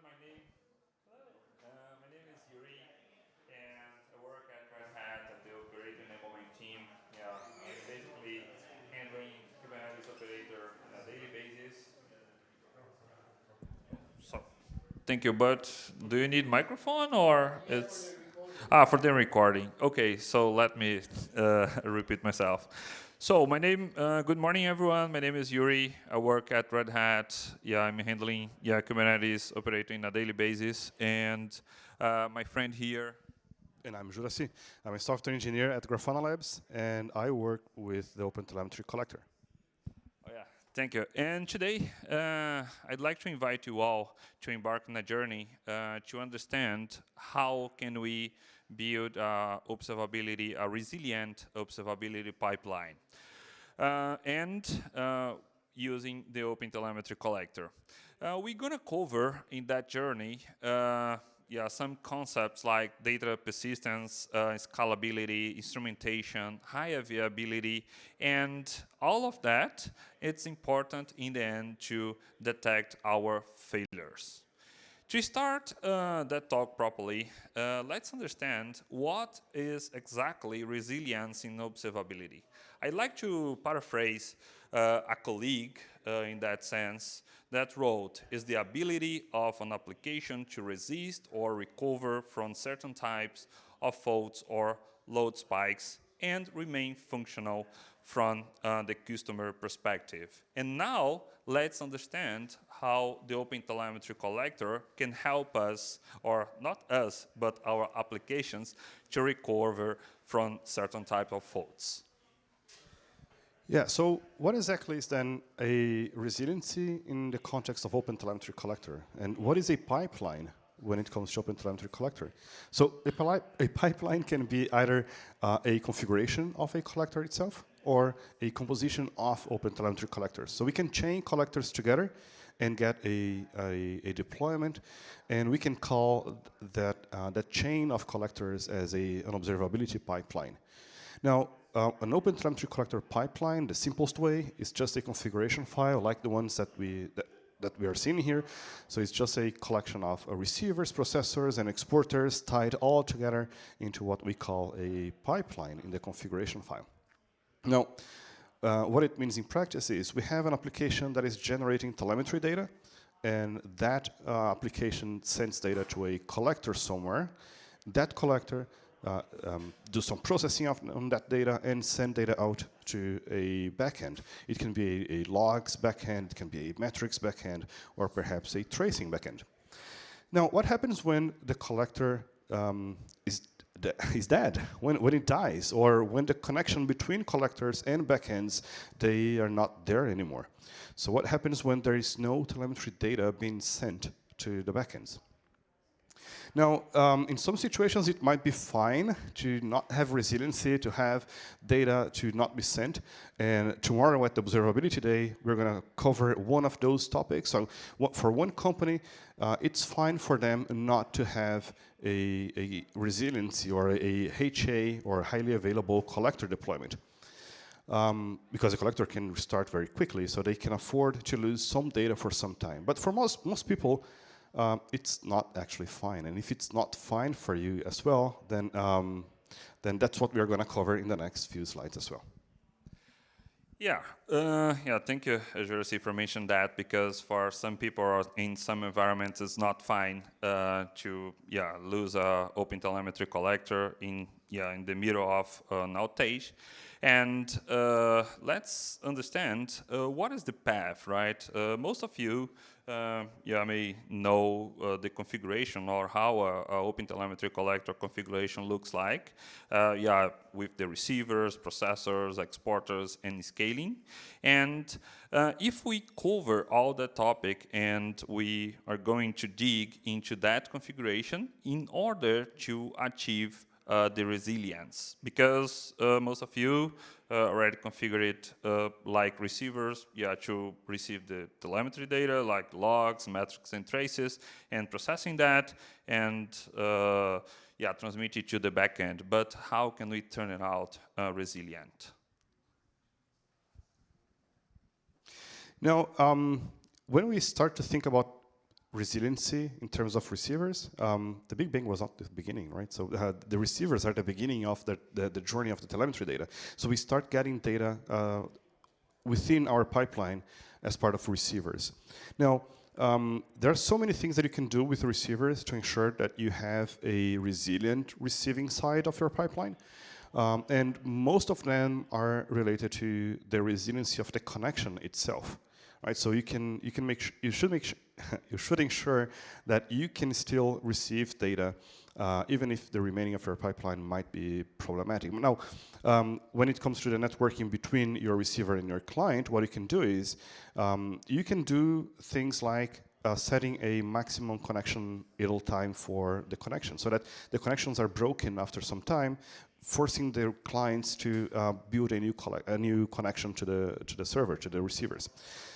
Now, when we are talking about gRPC, what it means is the client-side load balancing for the client side of those receivers, they would be forced to be refreshed. So they would get new connections to new collectors. So perhaps you have an elastic deployment of your collectors. So you have new instances of the collector.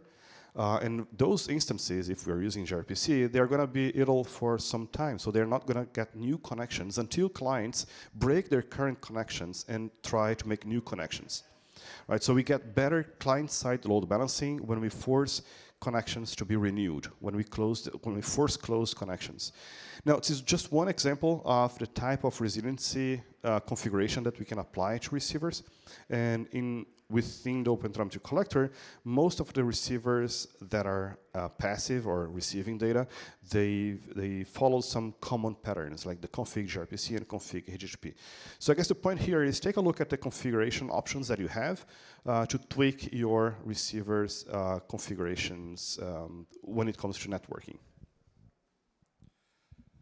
At that point, we understood how the receivers work, and some strategy that we can use in our observability pipeline. Once the telemetry data reached the OpenTelemetry collector, the data should be started processed. And at that point, we have to configure the processors. We brought here two examples of processors, like the memory limiter and the batch processor. The names are really clear. The memory limiter will limit the memory amount that OpenTelemetry collector is using to ingest the data, and we could, to turn it out an observability pipeline more resilient, we have to limit this amount of memory, and also the batch processor, which we will split the telemetry data in batches, not in smaller batches, but in a batch with the proper size that your infrastructure is expecting. And it's important also to talk a little bit about the future of those memory limiters and batch processor. There is a perspective that memory limiter will be replaced from a processor to an extension. That is another concept of the OpenTelemetry collector. And the batch processors, instead of being used as a processor, will be a parameter of an exporter, okay, in the OpenTelemetry collector. I believe it's worth to mention that a little bit about the future perspective in those processors. Yeah, But then we have also resiliency at the exporter side. And I think, to me, that's the most interesting part. Because that allows us to create mechanisms that allow our collector to be resilient to failures on the next hop. Right? So if the server we are or the backend that we're sending data to is offline or not reachable by our collectors, we can still keep data in memory and keep retrying to send that data periodically to the backend. So whenever the backend comes back online, we can send all of the data that we have in our queue. So there are two things that we can configure here. One is the queue size. So the bigger the queue size that we have, the more data that we are going to buffer in case of failures. And the other relevant option here for us is the type of the queue. So we can have, by default, we have a in-memory queue. So we store a queue of a certain size in memory. But then we can also make use of persistent queues. So using persistent queues, whenever data is not flowing to our backends, data is going to be persistent on disk. So if our collector crashes, then we can replay from disk. Or if we have a backend that is off for longer than just a few seconds, we can reduce our memory consumption by flushing that data onto disk. So we have a possibility of having bigger queue sizes there. Now, similarly to the receivers, we can also have we have the possibility of making connection tweaks. So we have also config gRPC and config HTTP, while on the receiver side, we talk about server side. In here, they are the same constructs, but on the client side, right? So here we can force also some connection, some changes for the config gRPC so that the connections are refreshed and renewed. So our exporters have better client-side load balancing, but we can also work on some tweaks for better batching at the config HTTP. So, receivers, processors, exporters, configuration. But, okay, you can approach me. We learned some parameters example. But, okay, Yuri, how can I detect failures of my OpenTelemetry collector? Because I can configure, I can tell to the OpenTelemetry how the data, the telemetry data will flow in and flowing out, but how can I detect exactly the failures? We brought here some, four examples that you can use in your daily basis. Most of you, I don't know, you are SREs or DevOps engineers, you can use in your dashboards to check, okay, we have this hotel call exporter sent logs records, to check if the logs, for example, in the case of logs, okay, if the logs are being exported to your backend like Grafana log key or, I don't know, another APM or backend system that you have in your infrastructure. And also, like the refused log records, if you have any outage in your OpenTelemetry collector, this metric will be populated with the amount of refused logs. The queue size that Juracy just explained to us, how the queue will be configured in our structure. So if we have any outage or any problem in our OpenTelemetry collector, the queue size will get increased. And also the queue capacity should be related to the expected queue size in a case of outage. Oh, thank you. And there is much theory related to this OpenTelemetry collector, and for that reason, we brought here an outage simulation that will consist of telemetry gen. I don't know if anybody is familiar with this tool. Telemetry gen is a tool test that you can use to produce telemetry data for your OpenTelemetry collector, and we are going to trigger 1 million logs for the first local collector, which will do the first operations, the first validations of the logs. If the logs got refined, I would say that, then the logs will get exported to a second OpenTelemetry collector instance, which will exactly split the batches and do all the hard work before sending to our Grafana log.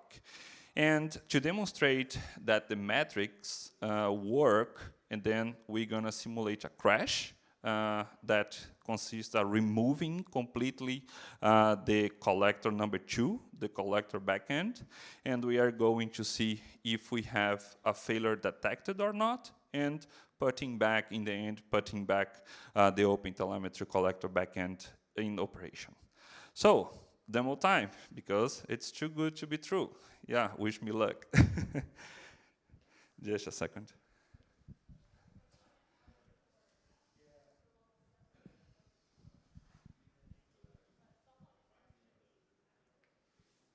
Oh no. Oh no, yeah, no data. Yeah, thank you. So, that's what you wanted to demonstrate, the outage. Yeah, the outage. Yeah, no data. Take a look. Yeah, there is a really outage, right? Yeah, but to explain a bit regarding this dashboard, on the left side we have the queue size, and we have any if we have any logs received, and in the bottom of this dashboard the queue capacity and how much logs we got exported, and also the log key perspective if we have received any logs from the OpenTelemetry collector backend. Okay, and also during the outage simulation, we're going to see the send failed logs get increasing. Let me just create the first 2 OpenTelemetry collector instance. Oh, so anyway, we prepared this GitHub repo with all the description of this demo. We're gonna share in our social networks after this presentation with also the slide decks, okay? Let me just create the first one here. Just one second. So the hotel backend, and I just create the hotel backend, and let me create this not delete, apply, and we have create. Let me check if I get any pods on the default namespace. Yeah, thanks God, the pods are running. On the right side, I have opened. Yeah, thank you, Resi, for that. I have opened a port forward in our for our Grafana instance, and on the left side, I will open also a port for our local collector in order to enable the telemetry gen to read out the first collector instance. Okay. And at the second tab, I will start the telemetry gen. Is generating 1 million logs. Let's check our dashboard. Oh, we have some logs ingested. Yeah. Can you see that? I don't know why we are not getting this received. Let me check here if I okay, it's because of this rate. Yeah, save, let me go back. Okay, so then the queue size at that point is null, because we have nothing queued to be exported, because we don't have any outage.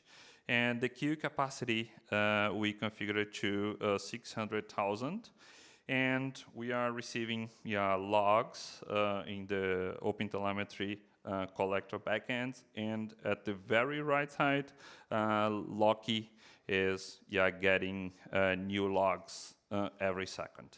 Okay, and thanks God, again, we cannot see any failed logs to be exported. Okay. Now I will simulate an outage on the OpenTelemetry collector backend to see if we get any telemetry data queued in our OpenTelemetry collector queue. Okay, just a second. Let me delete the backend.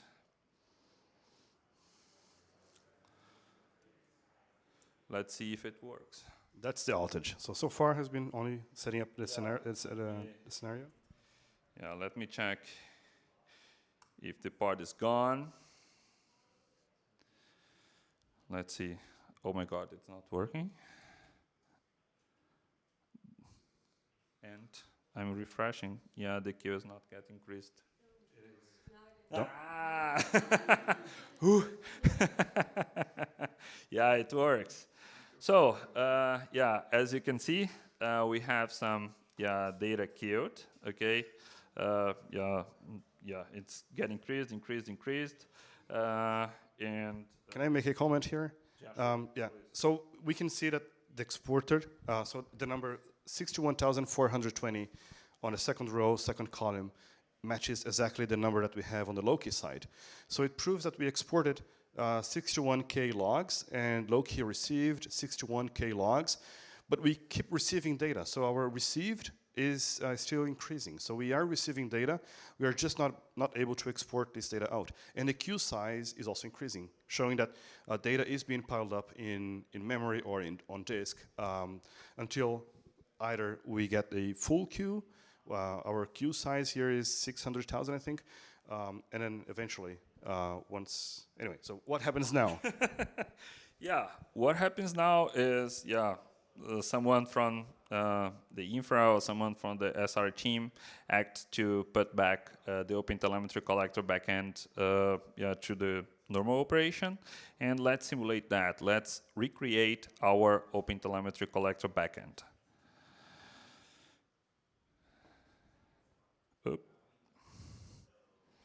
Yeah, please.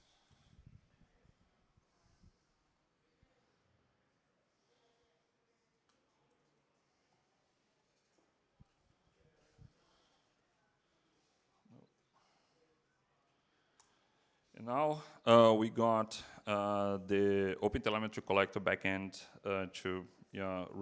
up and running, and let's see if the queue will get clear. It's still get increasing because we have some pending data to be exported, and now in a couple of seconds we should see this queue size decreasing. Hopefully. Don't freak out. Don't freak out. That's fine. Don't freak out. That's fine. It's back, but there are so many connections piled up that we are just waiting for those connections to be retried. Right? So it's okay to have the queue increase. Oh, it's still increasing. Eventually, we're going to drain this queue because all of the connections are going to be retried. And because the backend, we see that the backend is working, right? So we have more data on the Loki side as well. So now we have the empty queue again, right? So don't freak out.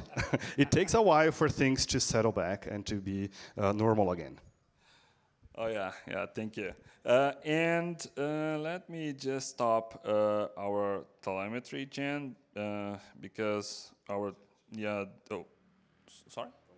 Yeah, because the demo actually worked as expected. Let me just to tell you, last but not least, we have, if you remember correctly, we defined the path to achieve the resilience in observability pipelines. And the last path is scaling and balancing. At that demo, we installed the OpenTelemetry, the Kubernetes OpenTelemetry operator, which help us managing the OpenTelemetry collector instances. And one recommendation from us today would be using this OpenTelemetry operator because it deploys a native HPA concept. So if you have to scaling your OpenTelemetry collectors so you can use this configuration. Regarding load balancing, you can use off-the-shelf solution in Kubernetes, like installing Nginx or Kong. I don't know what best fits in your infrastructure, and also using this strategy sidecar to deployment. In our case, in our demo, we used a deployment to deployment. One deployment will refine the data and send to a main deployment that will be the last mile in our telemetry infrastructure. But at that case, you can install a sidecar alongside your pod, and we'll do locally the first refinement, the first validation for your telemetry data, metrics, traces, and logs, and so sending to a bigger deployment. Yeah, we described here the deployment, but if you want to use, for example, daemon set is also capable in case of the OpenTelemetry operator. Now, talking about the deployment architecture, resiliency is not only about configuring the collector to be resilient, it is also how you architect your deployment pipeline or your observability pipeline. So when using the operator, we have those deployment modes available. So we have a deployment where we can, they're just regular Kubernetes deployments, right? So they have random names or partly random, and you can scale up and down quite easily. We have sidecars, the sidecar pattern. So we deploy one collector per pod. So that's very good when you have like gRPC connections between those sidecars and another deployment internally, because we have a high frequency of changes of the sidecars. So we get very good client-side load balancing. We can make use of stateful sets as well, especially for scraping. They're useful. So for scraping receivers. And we have daemon sets, which are mostly useful for, not mostly useful, but they're more useful for single tenant architectures. So if we have multi-tenant, it's harder to get it done right. But I guess my point here is we have we have to consider the deployment architecture as well when thinking about resiliency. Oh, sorry. As I mentioned in the previous slide when I recommended some strategies to use the OpenTelemetry operator, it's just a quick demonstration how the CRG defined by that operator could help us. Yeah, it's pretty usual. Yeah, you define the target CPU utilization. Yeah, it's the same in your deployment, for example. Then you will define how your OpenTelemetry collector will behave in case that achieve the CPU utilization percentage. It just was a quick demonstration of the operator CRG. All right, so what's next when it comes to resiliency and the collector? So the first one, I think Yuri mentioned already, we have a few things moving around. So we have right now the memory limiter acting as a processor, and there are conversations at the collector project in moving that to be an extension instead. So a processor has already, so by the time that data got into a processor, it is already part of the pipeline. And if we have it as an extension before the receiver, we can block the pipeline without data getting within the pipeline. So the second thing that we want to change is, or that we are discussing, is making batch a feature of the exporter, so that we don't have a batching processor taking care of the whole pipeline. We now have batching on a per exporter basis. We know that we need better self-observability. So we need better metrics, and we have to test or think about other scenarios so that we can provide better self-observability of the collector. And we need component-specific resiliency as well. So we just got a conversation this week or last week on the collector or OpenTelemetry channel on Slack, where it was clear that we need better resiliency for routing and load balancer exporters, for instance, or routing process connector and load balancer exporter. Now, a few key takeaways, and I have only 1 minute. It's that, I guess the first point is not all of the pipelines have to be resilient. So perhaps it's fine not to be resilient in your case, and perhaps it's not fine. Resiliency is a concern for the whole pipeline and for the whole deployment architecture as well. Now, Collector has quite a few internal mechanisms allowing to survive backend crashes or problems in the connection between the collector and backends. We have metrics. Take a look at those metrics, get familiar with those metrics. They tell you the story of your pipeline. And in-flight data can also be replayed under certain conditions, so if data is on disk, and different scaling and load balancing techniques are available to achieve HA. And the most important slide, thank you, if my French allows me, merci and obrigado.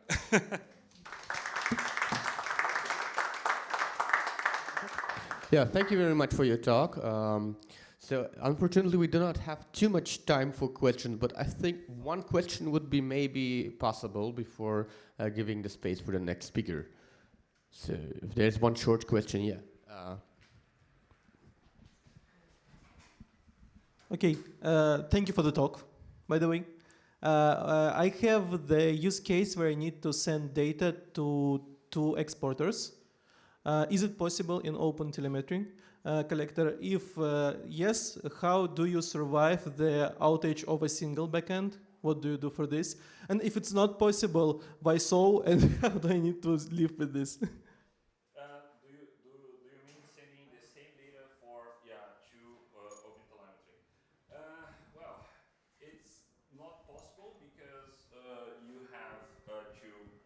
For example, if you receive a metric, you are going to send this metric with the specific cardinality for the one OpenTelemetry, and you don't have this metric anymore to send for the second instance, you know? And a better thing to do is doing this strategy that we demonstrated in our demo.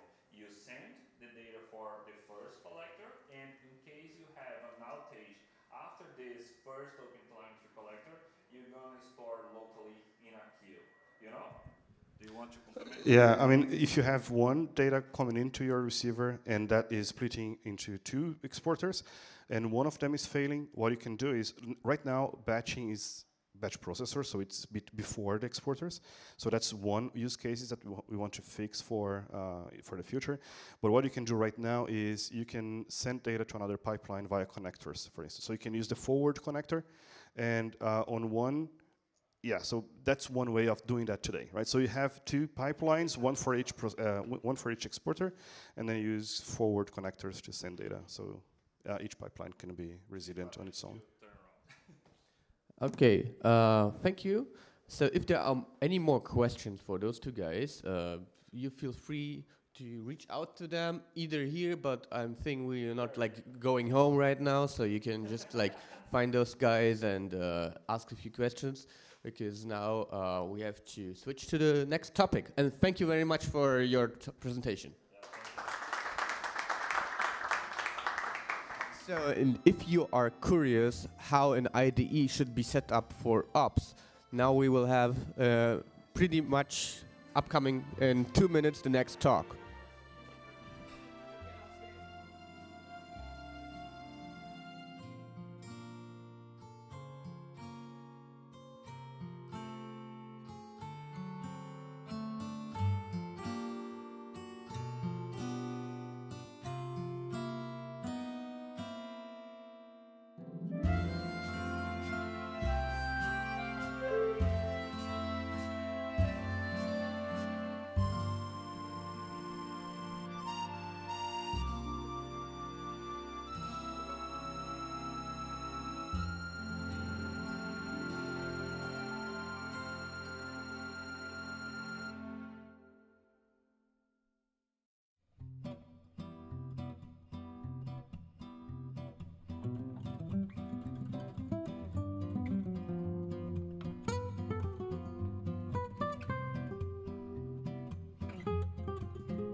So now we are welcoming you, Sebastian, for the next talk.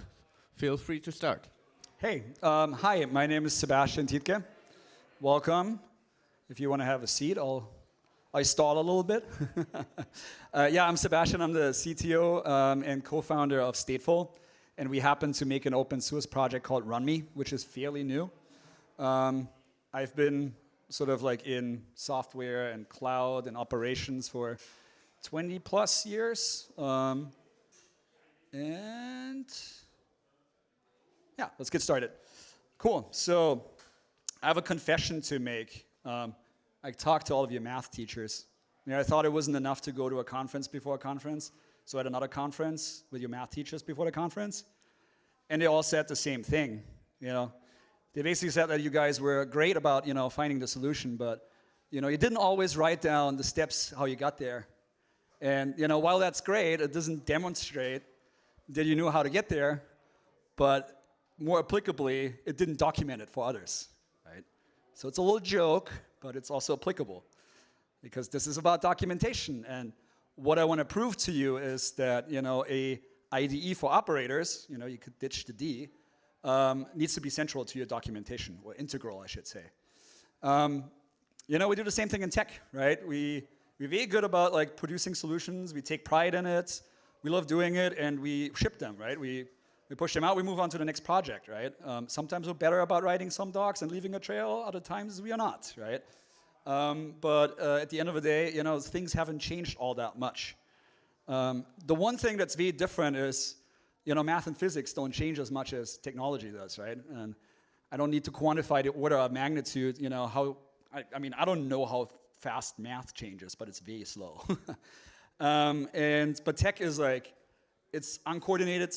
There's, actors, companies, standard bodies that constantly just change things, right?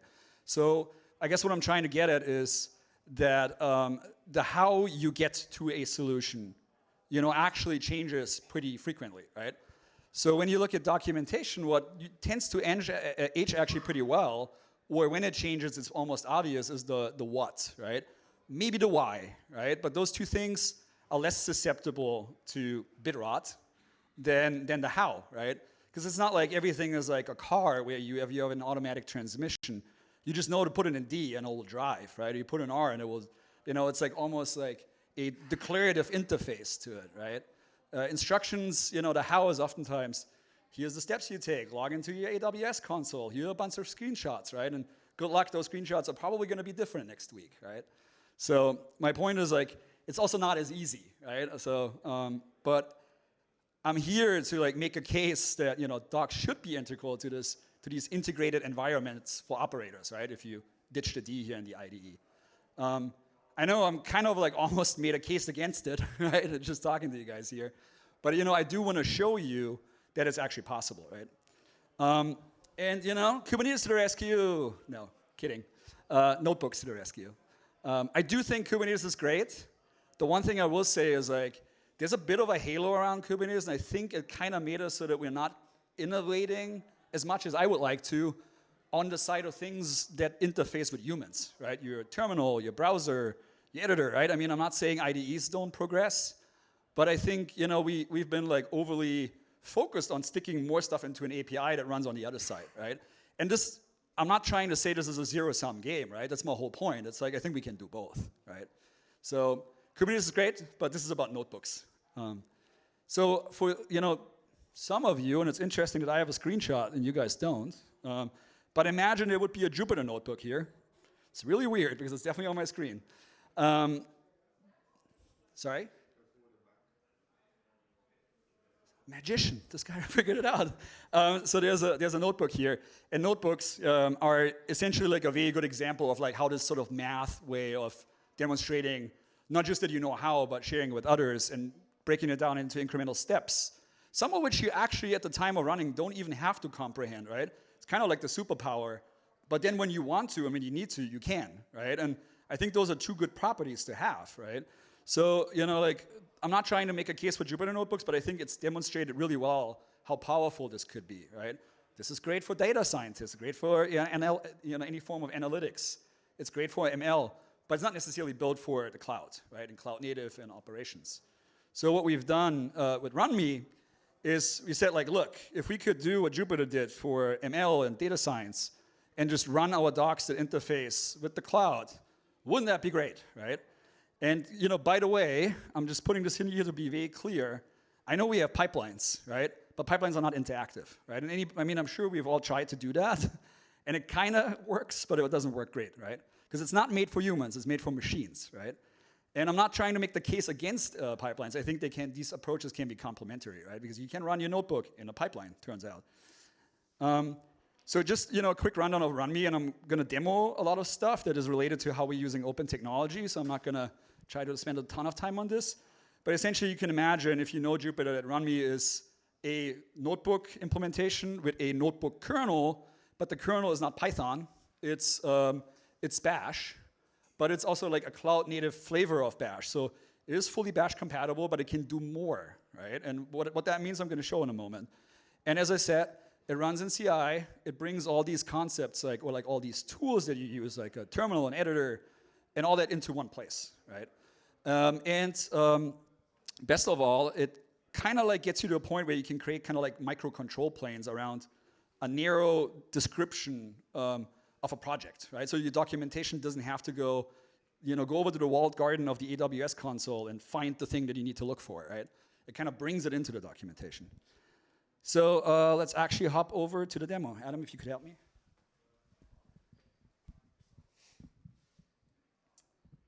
So actually, let's start here. So RunMe is essentially just, can you lift it up a little bit? It's essentially just Markdown. So you can imagine, looking at this. This is a README file. It's just a Markdown document. The Wi-Fi here is terrible, which is why this is taking so long. But when it opens and it shows you the raw Markdown, you will see it's just Markdown. Maybe we'll skip that step. What we've done is, and it kind of ruins my surprise effect, is that I can just click that button and it just should pop me into a notebook.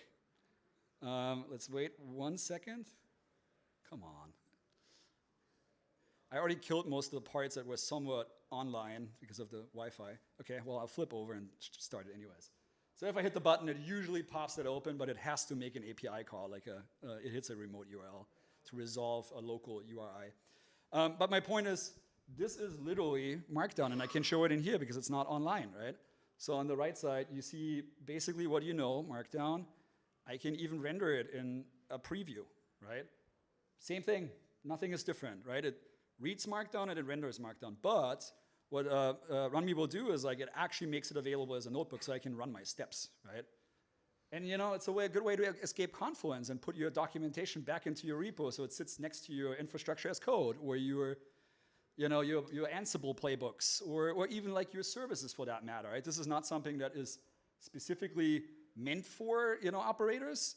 You can use it for development, but I think this is a really good solution for people like ourselves that have the key to the castle, right? That platform other people that don't always can rely on a pipeline, right? Again, when I save this and I open it again, it's just Markdown, right? It just writes it back, serializes it back into Markdown. So we have Markdown here. This runs inside of VS Code. It's built on the VS Code platform. So you can think about it as it's like Chromium, not Chrome, right? So it can run in VS Code, but it can also run in Gitpod. It can run in code spaces. It can run as a web app locally, right? So there's a big portability aspect to it. It always comes with a terminal, an editor, a play button, and you can also record the output, right? So I'm not going to do the prerequisites because Wi-Fi is bad, but you can describe either all the steps it takes to install something, or you can run the whole thing in a dev container and have all the stuff already installed because VS Code lets you do that, the VS Code platform. Or you can attach it to a Bastion host and have all the dependencies there so you don't have to concern yourself with is my base system ready to go, right? So let's skip to the first step. So to break up this walled garden that cloud consoles can be, and let's cross our fingers, this is not going to take half an hour to reach the world and come back due to the Wi-Fi. But while we're doing it, let's start this one too. This usually takes split seconds if you actually have an internet connection.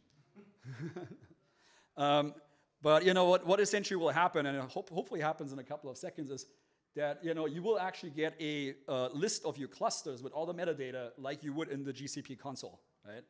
It kind of is annoying that it doesn't do this right now, but this is entirely due to the internet. Anyways, I kind of move on and come back and see if it worked. When you share notebooks, you do want to share them in a way that other people can use them. So what RunMe does is it like piggybacked on this export nature, right? That you're exporting environment variables. But if they're unknown, you can, yeah, I guess we can't get out of the internet.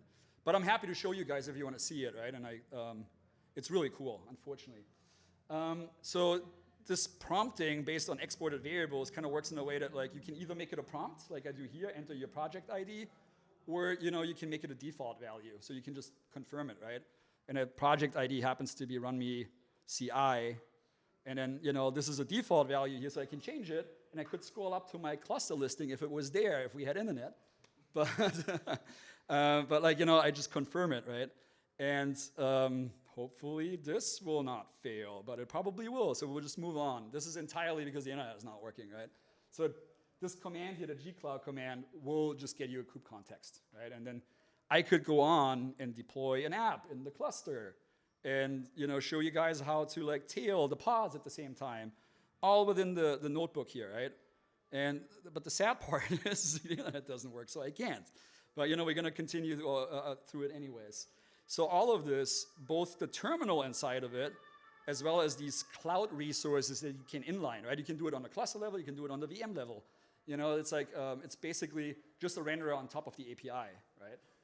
Is our web components. So what I'm showing you here is like all of it is open source. Some of it is like steered by Microsoft, but it is entirely based on open standards, open source, right? Web components are W3C. Anyway, so there's a lot of open source in here, and let's continue. I mean, I'm gonna see if GitHub is maybe a better bet. So we can even like inline GitHub workflows, right? And that's cool for two reasons. You can either trigger one, or you can just check in on if your jobs passed, right? But I'm not going to put a bet on it because it looks like the internet is getting in the way. Lastly, when it comes to open standards, we also support open telemetry. So I'm not going to do I wanted to pull in the SVG that renders the logo, but that's kind of like besides the point because it goes out to the internet. But what should have happened while I did this is it should have sent open telemetry traces to a Jaeger backend, and it did. I guess this is a previous run, but it does this anyway. So you can see how I have a RunMe session. It runs inside of a notebook, and in the cells and all the metadata. It's sort of like still in development, so there's going to be a lot more information available, including what prompts popped up. So you do get this sort of like paper trail, and it's all local, right? So you have control over it as a user. It's not like it's looking over your shoulder, right?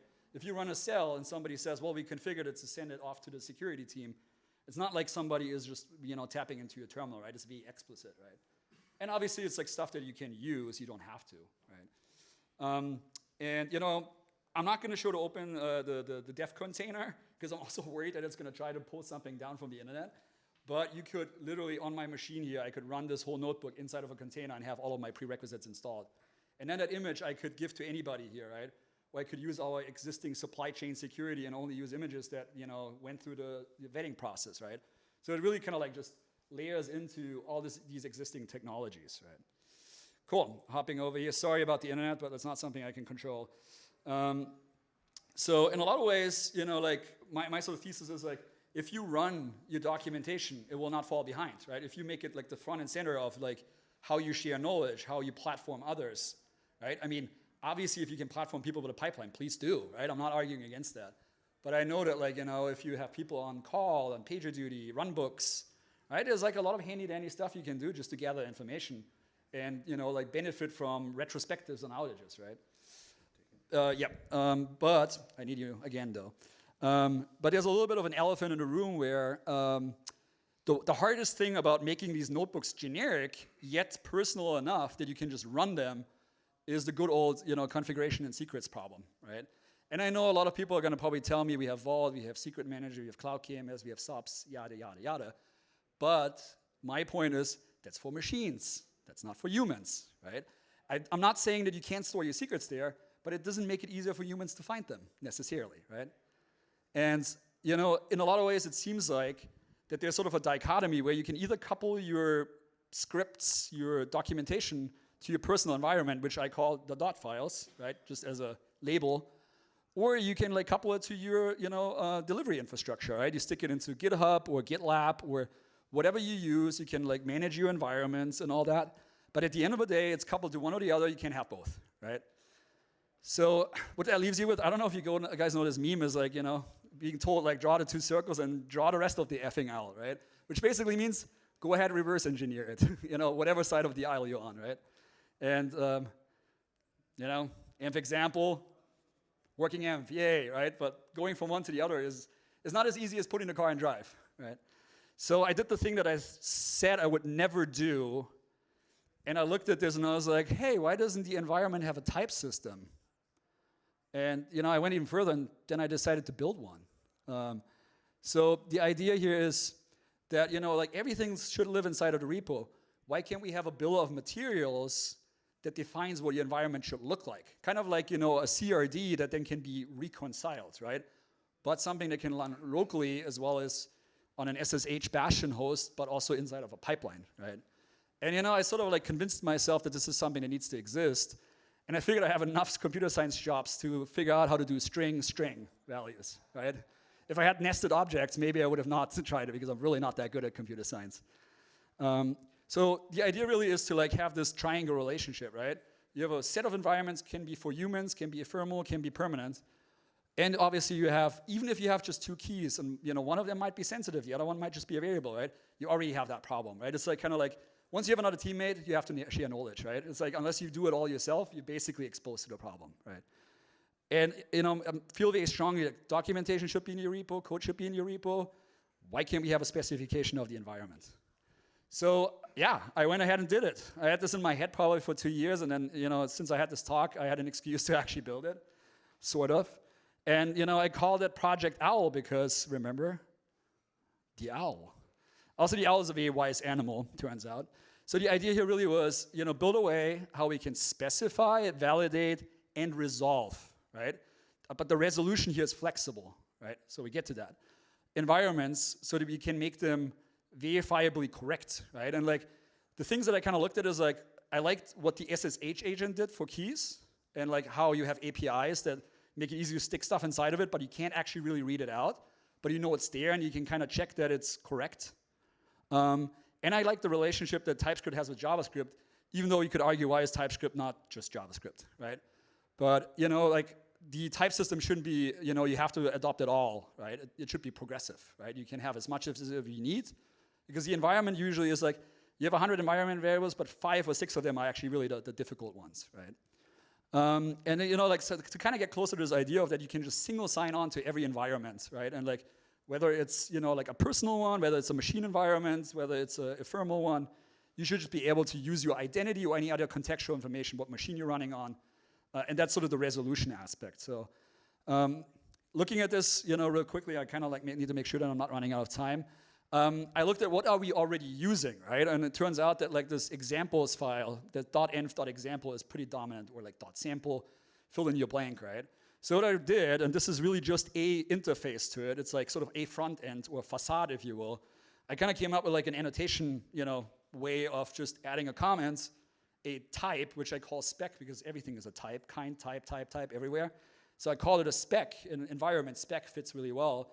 So you have a concrete type, and there can be many of them. This is like the subset of it, which I built in the last month. And it's basically more about security and making it so that you can shield yourself from like not taking screenshots of your environment without having masking and all that. And then an exclamation mark just means like mandatory, right? It's like it has to be there, right? So when you start out, you pull in a repo, it will like look at your environment and tell you what's not there, right? Which is in my mind already a pretty big help, right? And then like if you made more concrete types, you could even go. Regex is obviously very specific. But you could have a DB URL checker. You could have a host or like a socket checker, right? So you could like formally validate that the value also is correct in the way it looks, right? Maybe you can even make a ping to a database and see if you can connect, right? So there's a lot of tooling you can also build on top of it, which I think is pretty exciting because like what TypeScript has done for JavaScript developers is not just make it type safe, it's also build a lot of cool tooling, right? So you can have autocomplete and all that sort of stuff. And I think that's what we're missing in userland, right? So, you know, the relationship is this, I'm just gonna blast through this real quick. Name, value, we already know that. The values oftentimes are just dummy values, but now we have the spec idea, right? And it kind of like creates this relationship that you have to have these three things to be able to like establish correctness, right? Sort of at a compiler level almost, if you will. And then what I've done is like I wanted for users not to having to be exposed to any of the internals. That's why this .env.example interface is really easy to adopt. And you can just use as much of it as you want, but inside of it is a graph, and it's using the GraphQL type system to traverse that graph. You don't have to write any queries. It's not a data API. It just uses a graph to model your environment, the types, and the resolution. And at the end of it, it just traverses it and spits out a .env, right? A serialized key value pair, right? Like a list of them.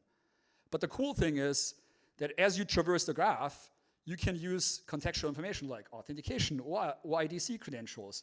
I mean, like all of stuff that I haven't built yet, but it's infinitely like, powerful, right? And the hardest part is like, how do you build an interface on top of it that is not the graph, right? So you can use it like the .env.example. But like, I kind of want to do that, but I need more input, right? And the idea really is not to reinvent the world, is like, just connect the dots, right? If your secrets live in Secret Manager or in Vault or AWS, maybe you can just use a convention to resolve them, right? If you have the right, permissions, the right role that you can assume, you should be able to do that. Why not let the graph handle that for you? Make the OWL do it. And I'm calling this the OWL store because it's inside of the kernel right now, but it's not an integral part to run me. It can also run on its own. And what it will let you do is like the SSH agent. It essentially will let you it will let you interact with it. It has APIs, and it will be able to like resolve environments if I were to build that, right? So like the idea really is to use OWL as a thing that can be by itself and stand alone and solve this problem in sort of a Unixy way, right? Like as a tool that is universal, right? And also OWL is a much cooler three-letter acronym than env, I thought. So OWL store, env store, kind of works, right? So enough of the theory. I'm just going to blast through this. Adam, can you hold the microphone, please? So I've kind of been using this while you guys weren't watching. We build a UI on top of it. It's all gRPC interfaces, so it's, we also have a CLI for it. But if I reset my session here, you can kind of see how those things are unset, right? And the reason why that is because I defined it here, right? My environment obviously has all these systems. It can come from my profile, whatever I stuck in there. So the env store assumes that like if it's not known, it's semi-sensitive. So don't show it to anybody. But if I wanted to, because we don't know what it is, I can, right? So it's not marked as a secret. I call that opaque, right? So if I now took a screenshot, I can be reasonably safe that I'm not leaking anything, right? It's pretty simple that way. And then, can you bring it a little closer? And then it will also be smart enough that like if it already has a value, if for example, I go in my .env file and enable this and reset my session, it will show me where that value came from, right? So this came out of .env because like, I'm sure you guys have done this before where for the life of it, your process has an environment variable, you could not figure out where it came from. Or it took much longer than it should have, right? The one thing that I should probably mention, and we'll get to that in a moment, try not to run out of time, is that I'm not just saving a value, I'm saving like basically transactional changes to the environment. So at any point in time, it will be snapshotted, so it will almost run the total of it and show you what the environment looks like at that point in time. But conceivably, you could traverse the graph at a later time. So you can also like figure out how it evolved over time if you wanted to, right? If you wanted to like really see, oh, I ran a cell and I, test cluster, right? Or 1, 2, 3, 4, 5, and boom, the values are on here, right? My secret is masked. It's not really a secret, but I did that for demonstration purposes, right? And even the prompt that I can rerun, well, if I actually rerun it, it already has value, so we'll just skip it. But I can force it to like prompt me again, right? And again, this resolution mechanism of using a prompt in the notebook UI is just one way of resolving it. And in my mind, it's the last resort, right? It's like, if I can't figure out what the configuration is, if it's the master password for the DB that's in my 1Password, maybe I actually want it to ask me, right? Like, do everything else, and then ask me for the one critical thing, and I'll go look it up. But don't ask me for, the endpoint, the host, the DB URL, yada, yada, yada, right? So like the idea really is to like make it as easy as possible, but also pragmatic, right? And the same thing is available in the CLI. Maybe I'll skip over that because I hope you guys just trust me that it's there. Actually, I can run it real quick. Run me in snapshot. And I can do all, and it shows you the whole thing. But the whole point is like, this is not Miri to run me. Yep. Cool, so going back here, this was the demo of it. It works end to end, it's experimental. I'm not a very good Go developer, but I'm pretty proud of myself. It looks a little ugly under the hood, but it works well. So I already talked about this, so I'm gonna breeze through that. On the outside, it's env example. On the inside, it's a graph. You don't have to know anything about it if you're not working, if you not want to extend it on the internals, right? It's totally possible to put another facade or front end on top of it, which could be a CRD, and then a Kubernetes controller that does the reconciliation, right? But the whole point was like to not mirror it to one specific, thing, right? And like especially not to a server exclusively, right? Something that's doesn't live on the can't run on locally at the user, right? At the human, right? And it happens so that run me uses the last resort default resolution is prompting, but that shouldn't be the end of it, right? So I do want people to tell me what they think and what they want, so I can maybe prioritize things a little bit, because I could build anything, and that's really, really not a good thing usually. Just real quick, this is how it looks on the inside. So I told you that like it kind of like adds to the thing as you run through the notebook, but you could conceivably do this with terminal sessions. There's like a lot of things you can do, and then it has the whole defining those specs, overlaying them, and then validating them, right? Like right now I don't do correctness, I only do mandatory or not, right? Because there's only so much one can do in a month. And then again, the GraphQL engine that's on the inside that does that is completely AGAP, no network interface, it's all in memory, right? It has nothing, it is not a GraphQL server. I want to be very clear about this. And then, this is kind of how it looks like on the inside. You can even build a different front end, how to get these specs into the graph, or then how you do a resolution path, right? And I kind of like, this is made up, but I kind of have a little bit of a POC implementation where you can then add to the graph, and this can also be a different facade, right? Nobody has to write this query. I could stick this into a CRD and then generate that query, because it's just an AppSec syntax tree, and I just rendered it so we can look at it, right? And like you can basically have a chain of things and then try to resolve values, and then if you can't resolve the last one, you can prompt the user, right? Or maybe you can resolve them all, and it really also depends on how much effort you want to put in, right? But it gives you the whole toolbox, yeah. So just to be clear, absolutely no GraphQL in userland. It's just I'm showing you guys how the sausage is made. And then this is an example of different facades, right? It could be a CRD, right, that just defines the spec. There could be a CRD that tells you how to take the specs and then run it through the graph and grab the values from sealed secrets or from AWS Secrets Manager, right? I haven't built that yet, but it can be done. I also have this plan of like, using run me in a way, kind of like how cloud functions work, but they run locally, right? That you basically just name the cell after the key. And then if you are locally, maybe there's a resolution mechanism that actually just generates a key, because like you're running in development, and who cares, right? And just make this like that simple, right? And or like you use a CLI tool that already runs through an OIDC flow and just spits out the token, and it just gets sucked up into the graph again, right? And the idea here really is to build a common set of specs that do all of this stuff so we can share them, right? So you don't always have to reinvent the wheel. We can define our environments with common specs. We can resolve them, right? It's sort of like a tool that benefits the community, right? And I'm really interested to hear what you guys think. And that's kind of it. I'll be at the KubeCon C30. Happy to talk right after. Happy to show you guys all this stuff that didn't work because of the internet, which is really cool, I promise. And yeah, that's it. Email me if you have questions, if you like this, if you hate it. I also want to hear if you hate it. Really, I do.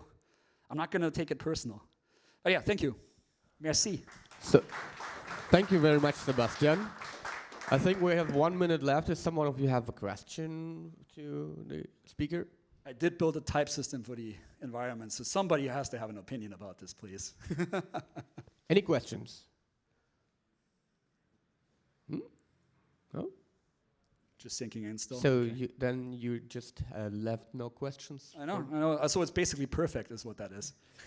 Either this or just no one was understanding what you're talking about. Well, if you have questions or you know something didn't compute, just come to me. Like, I'm happy to talk about it. You know, I really want to talk about it. There's a lot in my head. Thank you. Okay, Merci. so now we have a lunch break. Keep also in mind from the schedule that it's 2 p.m. It's only on the main arena where the next talk starts. This one is about 3 o'clock, so this area is going to be empty until then. Thanks for your attention.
Hello, hello.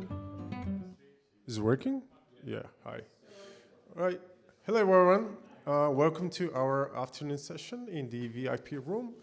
Our next speaker is Łukasz, and he's going to talk about no GitOps, no pain, right? Yep. Give it a go. Thank you. And first of all, thank you all for coming. My name is Łukasz Piątkowski, and I work with Giant Swarm. I have nearly 8 years of working experience with Kubernetes, but most recently I'm working with a team that is responsible for developer experience, and part of this developer experience thing is our GitOps setup. And today I'm gonna show you something that comes from our experience from running that for a few years. So, as you might get from my very long title of the presentation, I'm gonna touch mainly 3 areas, or actually intersection of them. This is the platform, GitOps, and Fleet. So let me briefly introduce these 3 areas, because in the intersection where we are, there is something, and this can be pain, and I hope that I can help with this pain at least a little bit. So our 3 areas, GitOps. I think that's the easiest one to understand, and everyone knows what it's like. You put everything you have as a code, your configuration, your infrastructure, your applications, everything. You describe this as a code, and then you keep this code in Git. Bam, you have GitOps. Platform is a little bit more vague. Vague in this sense that it's not something you can point a finger to and say that's it. But the general idea over here, the general idea over here is that we build a set of tools that makes your developers and DevOps move faster, and that makes deploying and configuring applications, especially at scale, easier. So the third hero is fleet management. And let me briefly introduce the setup that we use at Giant Swarm for fleet management. Over here you can see 3 main interested actors or parties, if you will. This is on the left side, this is our team. So basically a team on a provider side that is responsible for delivering everything that is needed for a customer to manage Kubernetes, or actually a fleet, so a set of Kubernetes clusters and stuff that goes on those clusters, so deployments, applications, and everything.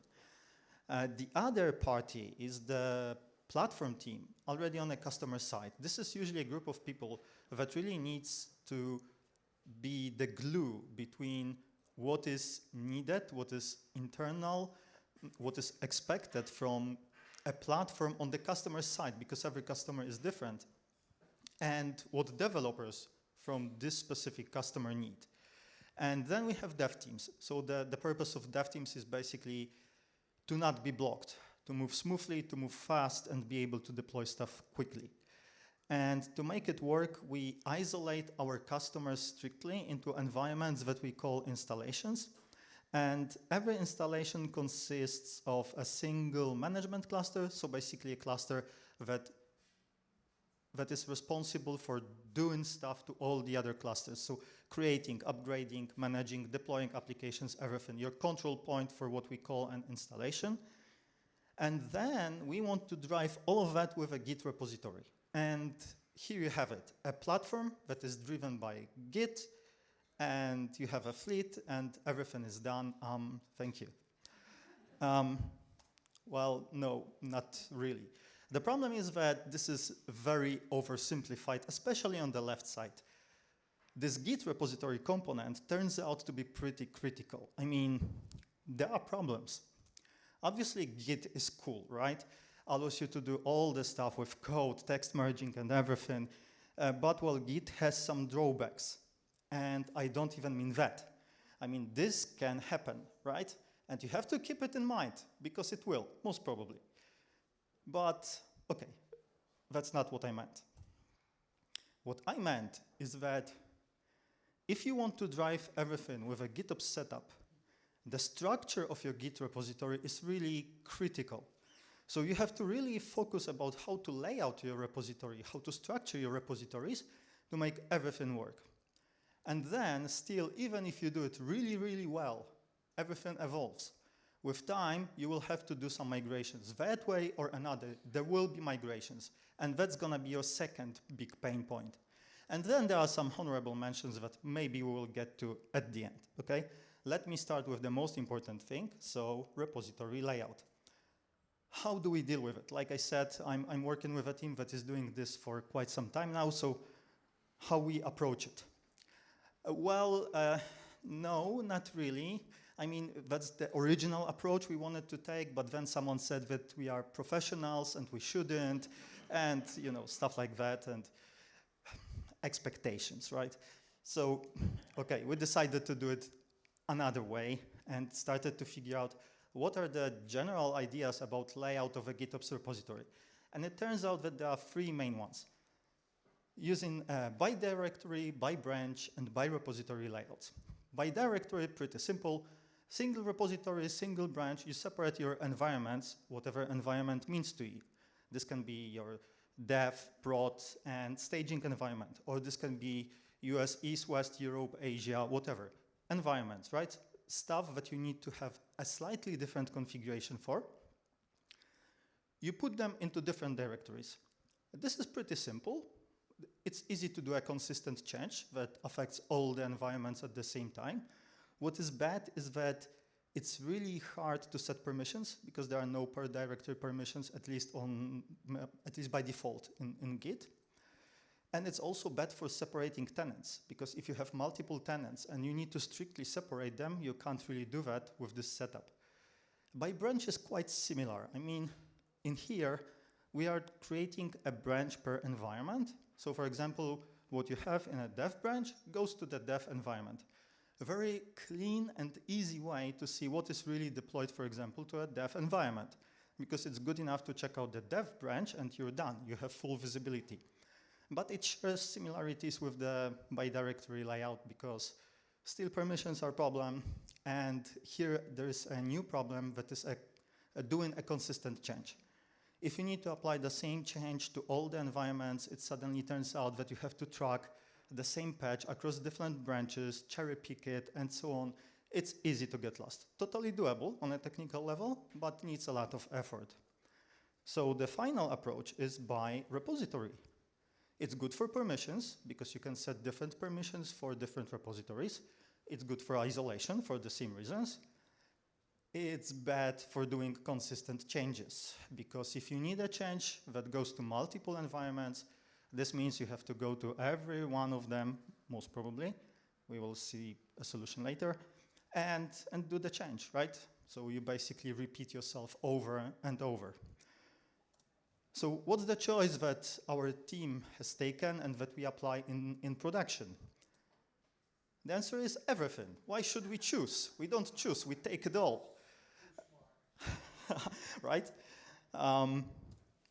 So here's our opinionated approach. We will use different ways of structuring a repository to achieve different features of our layout. So we will use multiple repositories to keep customers' isolation, because that's what we definitely need and want. We will also use a top-level template repository to not repeat ourselves, and we will reference this repository from different places. We will also keep multiple branches. By default, our normal deployment branch is still main, but for example, our customers, they sometimes go into what they call a feature freeze. And with the feature freeze, well, we are not allowed to change anything on their infrastructure, literally anything. So we can create a branch that is frozen for some time and reconfigure their infrastructure to be configured using that branch, and later we will configure it back and merge it back. And finally, we will use multiple directories to manage different environments, different clusters, and so on. Here's that idea in a more graphical form. The top level, the pale yellow repository, is our templates repository. So in there, we provide different templates. I guess the font is a bit small, sorry for that. But I hope it's still at least a bit readable. Over there, we keep templates. So for example, you can see their AWS template or Azure copy template. Copy is cluster API, right? A native way, declarative way of creating clusters using another cluster. So you're basically just doing kubectl apply an object, and this object means create me a new cluster, for example, on Azure or on AWS. But it's not only clusters. This can be anything you want. For example, applications that are common and everyone uses, like Grafana, or maybe something else, Prometheus, whatever. We put those templates in there. This repository is not standalone. I mean, it can't be applied directly to a cluster or to an environment to configure it. This is only a base set. And then we have this yellow and orange giant swarm repository. That's the repository we use to configure our management clusters. So we use our own base repository, the templates repository, to get some templates from there. And using these templates, we instantiate and configure our management clusters. If a customer requests a freeze, we create a branch in this repository and reconfigure the selected management cluster of a tenant of a customer to point to this branch. And then we have actual tenants, like the blue and purple one. They also use the same base set of templates that we provide in the top repository, but they are owning these repositories. So they can change whatever they like. They can include whatever they like. And then this is applied to their infrastructure. So what are the benefits? Well, git blame is one, right? No, not really. I mean, git blame can be useful. You can learn who made a change and you know who to contact, who to ask, with whom to explain. But the most important benefit for us is we have dry configuration. So we provide a template in a single place and it can be reused in all the other places. That's good. We have strict customers isolation. We actually have a different configuration repository for each of the customers, so there's no crosstalk between the repositories. We can't hopefully get anything cross-polluted between different separated customers. And we expose our customers extension points, so they can include what they want. We don't know everything. We need to allow our customers to customize what they get. For the platform teams on our customers' side, this is also really beneficial because when they start to build a platform, they need to use their internal knowledge. We, as a service provider in this case, we don't know everything. We can't estimate, we can't create any possible template. We can't provide every possible configuration. What is needed is the knowledge, internal knowledge of specific customer about their processes, about their deployments, about how they do stuff in very general term. So instead of forcing them to use our ways, we provide our ways as an opt-in set of templates, and they can choose from those templates whatever they want, apply, enhance, extend. They don't have to start from scratch, but they can modify, they can include their knowledge and their skills and their procedures, and then expose that to developers. So that developers in their company, they have a lot of options to choose from, but these options are already tailored to their needs. And hopefully this will make their lives easier and this will allow them to move faster.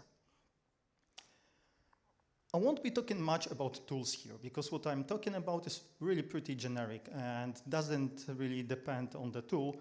But as you know, well, there are in the Kubernetes space, there are two most common projects, Argo and Flux. We chose Flux, we really like Flux. Solves some of our issues right away. I really recommend the project. It has a full native API for managing GitOps, but I'm mentioning this only because I wanted to show you quickly a simplified example. So this is how a cluster configuration can look like. The important part here is that we have these two code blocks. One is called resources and the other one is called patches. So resources tell us what this cluster is built from, which objects need to be pulled in to create this cluster. This is a management cluster. And as you can see in the first resources line, we reference a remote repository. That's the template repository. And from there, we pull a template for a CAP-A cluster. CAP-A is copy for AWS. That is also configured to use Flux v2. That's our tool. That's why I also mentioned the tool. Additionally, in the second line, we include an extra feature of being able to manage EKS clusters. This needs some extra controllers to be deployed, and that's included in this cluster as well. And then we include a config map, we include some secrets, and so on. But these are only templates. Unfortunately, this is not a templating language. This is a full configuration that can only be patched. So basically, you're overwriting part of this configuration to get what you want. Hence, we need patches. And that's the more verbose part of the configuration. I shortened it here considerably. And I'm just showing you 3 examples of a patch being applied. This patch can come from an upstream repository as well. So if, for example, you have to, or you want to disable a certain feature, you can use a patch that is being available in the template repository as well. This can be a shared template, shared patch template from your own repository as well, like the second example. Or this can be something really simple and inline patch, like in the 3rd line. And here you have it, a configuration that is taken from a base repository with custom patches that make it work in this specific sense. So that's the brief description of how we deal with the problem of repository layout. Let me now move to the second problem of migrations, because like I said at the beginning, well, at some point you will get to the step of migrations. You can start good, but it's really impossible that you won't have to make any changes. And actually, migrations turned out to be pretty good for us. I mean, there's a general approach with a tool like Flux. You can suspend the reconciliation. So you can tell your GitOps controller that, hey, for some time, starting now, don't apply the changes that go into the repository to my infrastructure. Pause it, okay? And then you suspend all the objects, or you just suspend all the controllers to be sure that nothing is really touched on your clusters. Then you do the changes in the repositories. You check them. Because the setup is pretty complex, you double check them. And then you ask someone for a review. And then slowly, starting with a test cluster, you start to resume everything in exact opposite order that you paused that. And if you did everything right, you can move stuff around. You can move stuff across repositories. You can move stuff across directories. You can change patches. You can do everything. And this is pretty good.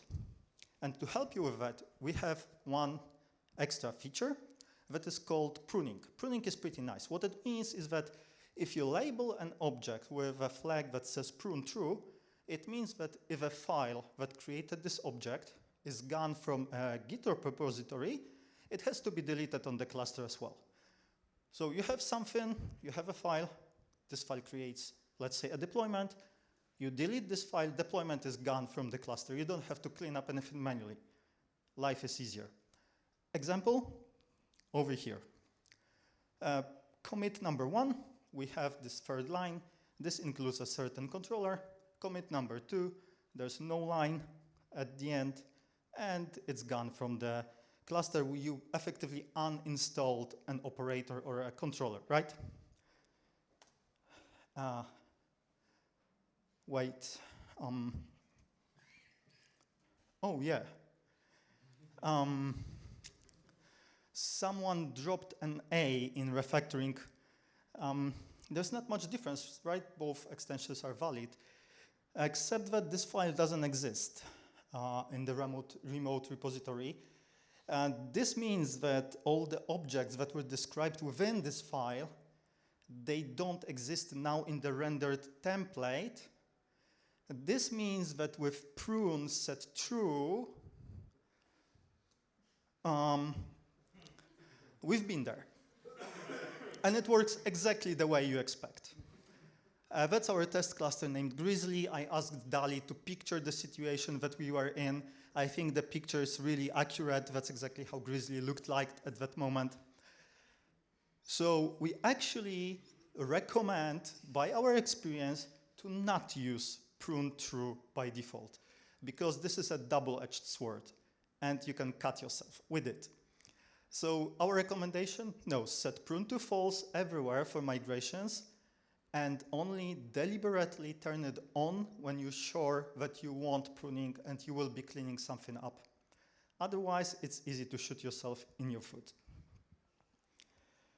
Okay, so migrations, not that much of a pain, but a risky process. Pay attention to what you're doing.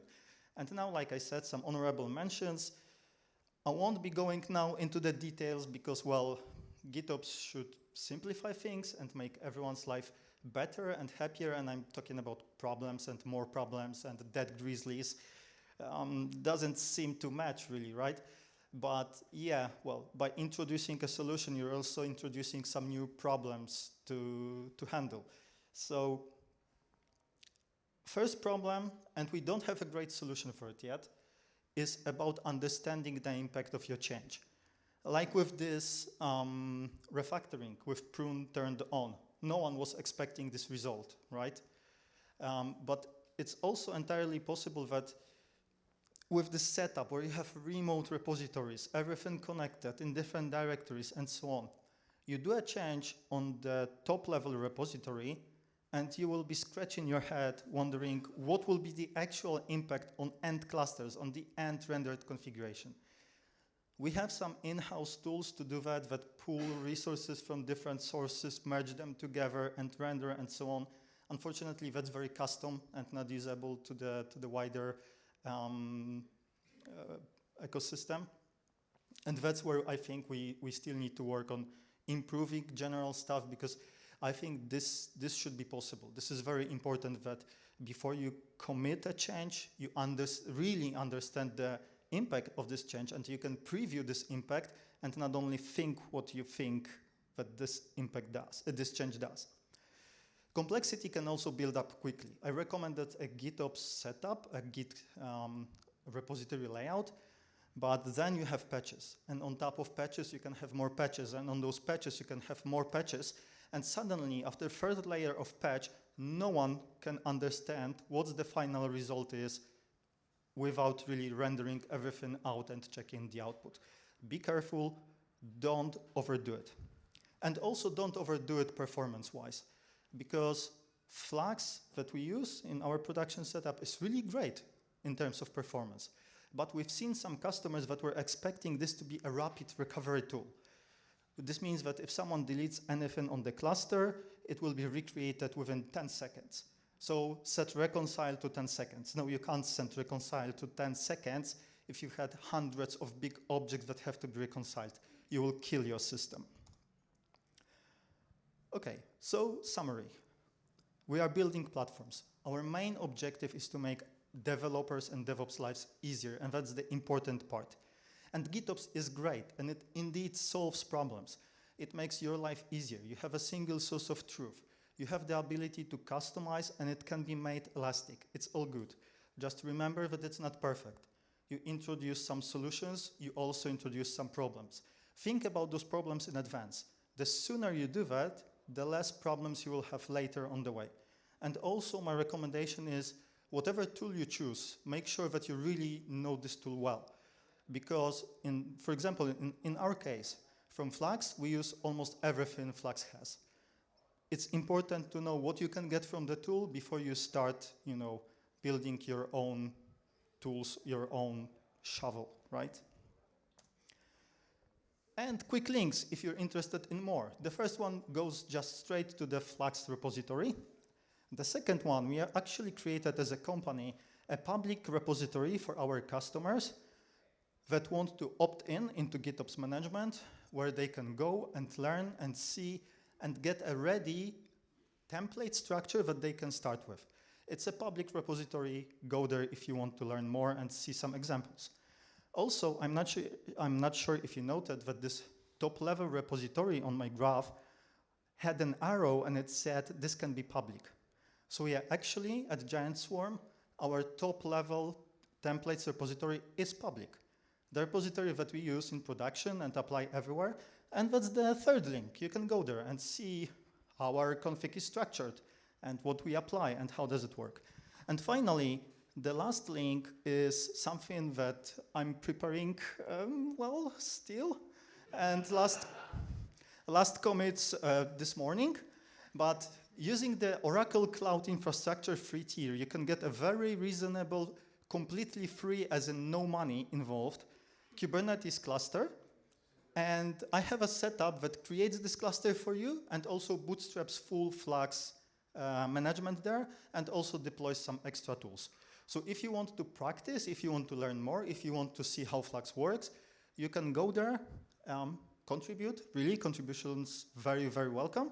But you will get a real cluster entirely for free. And you can play with it and destroy it, well, better before you apply, something really serious there. And with that, I wanted to say thank you. And if you want to download the slides, here's a URL for it in the QR code. Thank you very much. And if there are any questions, I'm happy to answer them.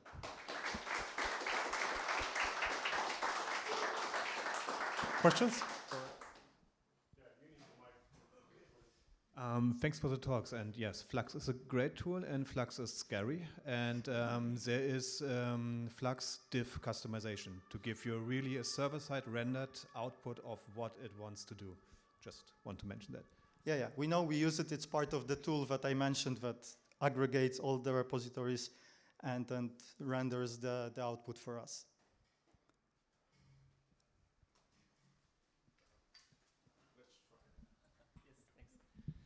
You mentioned that part of why you decided to go with Flux was that it solved a few of your problems immediately. Could you explain which problems it solved in comparison to, for example, Argo?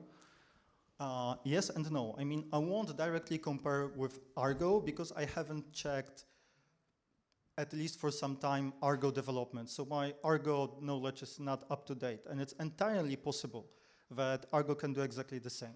That's why also, like in the most part of this presentation, I'm not really referencing to Flux. It's just a tool that we use.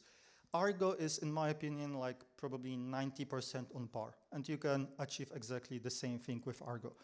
What we are happy, especially with Flux, about is full native API, which makes it possible to use Flux as a building block, not end product, end result. But by using this native API, you can immediately make it part of something bigger, like a platform. Then we really like the composability, so the ability to merge with remote repositories that I showed as a key factor over here as well. And also pretty easy secrets management, secrets encryption within the repository. And RBAC integration. Oh yeah, that's what I mean also by native API, right? Everything you create with Flux is a native object, and normal RBAC rules apply like to any other Kubernetes object. Anyone else? More questions? No? Thank you very much once again. Thank you once again.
We're working. They're working. Okay. Hello, everyone. We have Ida and Kat from Grafana. And yeah, go ahead. Okay, thank you. Hi, everyone. Welcome to our talk. Thank you. Welcome to our talk, You're Good Enough, Combating Imposter Syndrome in Cloud Native Communities. And so we wanted to start off with some intros. Besides being two software engineers at Grafana Labs, who are we? So my name is Ida, pronounced she, her. I'm originally from Eastern Europe, but currently I live in Berlin. I identify as a woman, as a feminine person, and I'm actually a mathematician who works as a software engineer. In my free time, I'm actually a trained classical singer. That's my hobby. I'm a big fan of drag, and I bake sourdough bread, and currently, or recently, I became also a community organizer. And I'm Kat. My pronouns are they, them. I live in Brooklyn, New York, and I'm a second-generation non-binary Asian American, and I'm also a sociologist turned software engineer. In my free time, I'm a mahjong player, photographer, learning how to dance, and I'm also a foodie. So to the right, you can see me with some snow fungus stew I made, which is a traditional Chinese medicine, and if you're interested in the recipe, you can come talk to me after the talk. So we have a few goals for today. The first one is for those of you who have maybe never experienced imposter syndrome, or you don't experience it at the moment, we want to help you understand how to support your colleagues who do experience imposter syndrome. And our second goal is for those of you who do experience imposter syndrome, we want to help expand your toolkit to manage the symptoms and give you tools to empower you. And by doing the first two goals, our ultimate one is to strengthen the engineering community. And so our pitch to you is that less imposter syndrome leads to happier engineers, because trust me, and I know, if you're not suffering, you're more likely to enjoy being at work, and this will lead to more productive and connective teams, because if you're on one, you're more likely to stay at the company longer, work better with your teammates, resulting in lower turnover rate and saving the company money. We also want to manage your expectations. So even though Kat is a trained sociologist, we are both software engineers, and so we are not psychologists. We just were thinking that even though we are not experts on the topic, we managed to create something that worked for us, and we would hope that it would work for you as well. So let's start with defining imposter syndrome. It's a term coined by psychologists Pauline Clance and Suzanne Imes in 1978, and it's estimated about 70% of people have experienced it at least once in their lifetime. And so let's talk about some symptoms. Perfectionism is one of them, and it's one that I struggle heavily with the most. It's setting impossibly high goals for yourself. For example, when I first joined Grafana Labs, fresh out of boot camp, I thought, oh, within a few months, my engineering manager will realize that I'm actually at a principal level and re-level me. But really, that wasn't the case. Superheroism is closely tied with perfectionism, and it's over-preparing for tasks, so you seem more than capable of doing them. For example, when Ida and I were preparing for this talk, I wanted to take an hour each morning just to myself so I could perfect my script, perfect the slides, so I could show her a polished, finished product before we even started. It was polished. Thank you. And these two things can lead to a fear of failure, because now you've set the bar extraordinarily high. Also, attributing one's own competence to external factors such as luck or someone else helping you is another symptom. And this one is also tough for me, because coming from an Asian household, we were taught to be humble, so sometimes owning up to my accomplishments feels like bragging. And lastly, all of this can lead to anxiety, depression, and burnout, and you don't have to check all the boxes, but I encourage you to think if any of them affect you. Lastly, discrimination, social stigmas, and microaggressions could exacerbate symptoms of imposter syndrome for marginalized people. Especially when you're, for instance, a first woman on the team, and people left you out of technical conversations, or they don't ask you any technical questions, it makes you feel more of an imposter and less connected to the team. So what do we do? How do we fight imposter syndrome? We will offer some steps and some tips, but before diving into steps and tips, I want you to consider the perspective that really shaped our talk or our approach. So when we talk about software, all of us, we work on some code bases, or most of us, I assume. We have a scale of stronger to weakened systems. I think usually we are somewhere on that scale. What makes a system strong? It's reliability, testability, maintainability, and so on and so forth. This is not something we are going to talk about. But if this system breaks with introducing a small bug, or you just have, it's broken, how do we as engineers approach this issue? Usually the solution is, I don't know, it depends on your bug, but adding more integration tests or introducing more scaling. So we look at the system as a whole, and we are trying to make it stronger and more resilient, also for future bugs not to be introduced that easily. This is a perspective that I really want you to keep when we are tackling imposter syndrome. So our mantra for our talk will be, fix the system, not the people. Here, the system we are talking about, not a software system, but about feelings and emotions and being on the team. So who is actually the system? The system are mentors, C executives, leadership, managers. Every single person in the organization is the system. Everyone creates the culture. Of course, leadership and management and people who create values, those people have a bigger impact on the culture, but every single person does have an impact. I mentioned on the previous slide mentors. So what is mentorship? Mentorship is a relationship between two people, between a mentor and a mentee. Who is a mentor? Mentor is a more experienced and trusted person who can give advice and help out. And so for instance, Kat and I, we are in the mentor-mentorship relationship. And I personally did not consider myself being a mentor until I started doing it.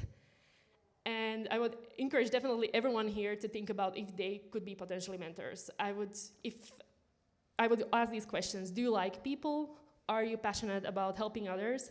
Do you like connection? Do you like connecting to others? Or would you like to be better at connecting to others?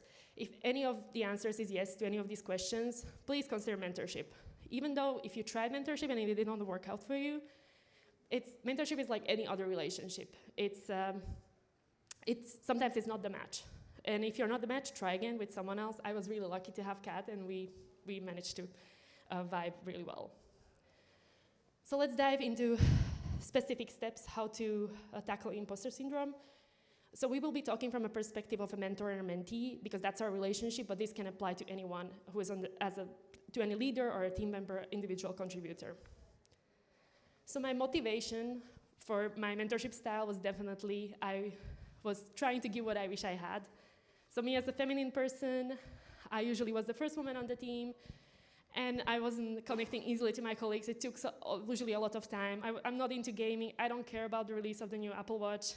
So it was, it was really difficult. I felt really alone and isolated most of the time. And don't worry about me now. I have a great mentor, hi Serge, and I'm taken care of. But this heavily influenced how I approach mentorship. So be present and listen. So active listening is you're being present and you listen to what the other person says, but also you look at their face and maybe listen to the tone of their voice. And so, for example, Ida will always point out when the tone of my voice goes an octave lower, because usually that means I'm stressed or worried about something. And whenever she does that, I go, oh, she's really paying attention to what I'm saying. Yeah, and for instance, eye contact, also very underrated. If you're in a meeting and you're scrolling through your Slack slides or you're pushing a new committee or PR, I would encourage you not to do this in your one-on-ones, because these things, especially many of you, I assume, work on remote settings, and keeping a connection online or building a connection online is not simple. So these things can make a difference. Also, some facial expressions, they even change the tone of your voice. I'm not encouraging anyone to smile. I'm a woman. I don't like to be told to smile. So, but these things do make a difference. And so another tip that we have is being curious about your colleagues. And I would say that Ida's interest in me set a foundation for me to trust her. So for example, when Ida and I were first getting to know each other, we would start our one-on-ones with the usual, how are you? How was your weekend? But in the US, these questions don't really mean anything. They're kind of like, oh, hello. And so I'd keep it surface level by saying, oh, I don't know, it was relaxing. But Ida would press and ask me more questions like, so what's relaxing to you? How do you like to relax? And that really caught me off guard, because one, that showed me that, oh, she really wants to get to know me as a person. And two, I would have to reveal to her that I played an unreasonable amount of Valorant over the weekend. And as some of you may know, that's not exactly a relaxing activity. And so ultimately, Ida's curiosity in me made me feel safe to share with her when I was struggling with imposter feelings. And if you're curious, you get to know your colleagues, you get to know your mentees, and you actually can steer them into the right direction. And knowing people or steering them every person has qualities, and pointing those qualities out is really helpful for their growth, which leads us to our next tip, which is giving praise. So a simple good job is already good. If you see something that you like, say it out loud. It doesn't need to be someone more junior than you. It can be your manager. It can be anyone. Everyone feels better. Everyone feels great when someone says, you're bringing value to the table and we like what you're doing. Praise is often specific and honest. Empty praises don't have the same impact as the authentic ones. For example, when I first joined Grafana, I was feeling extremely self-conscious about not being great at Golang, but Ida praised me about other things that she thought I was good at. Like she would tell me that, Kat, people enjoy working with you. And comments like that helped bolster my confidence, which let me focus more so on the journey of enjoying learning Go rather than my lack thereof of technical knowledge in the moment. And so that right there is an example of affirming someone first as a human, Ida telling me that I'm good enough, people like working with me, and then second as a professional, where she would reassure me, Kat, you will learn Go. Everyone has learned a new language. Yes. Another tip that we have is challenging negative self-talk. And so people struggling with imposter syndrome may use blanket statements such as, oh, Ida, I'm so slow, I'm the world's slowest engineer. But in these moments, Ida would encourage me to dig deeper with thought-inducing questions. So she would ask me, Kat, why do you think you're slow? What have you been working on?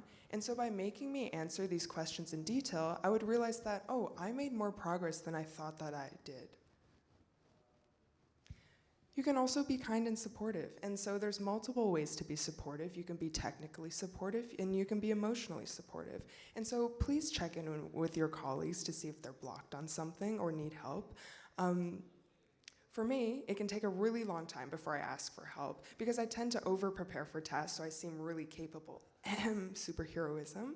But if I'm blocked, that can just be a waste of time. So Ida checking in on me to see if she can unblock me or help me interrupts that cycle early on. Sometimes it's through pair programming, sometimes she points me in the direction of other resources, but at the end of the day, I feel supported.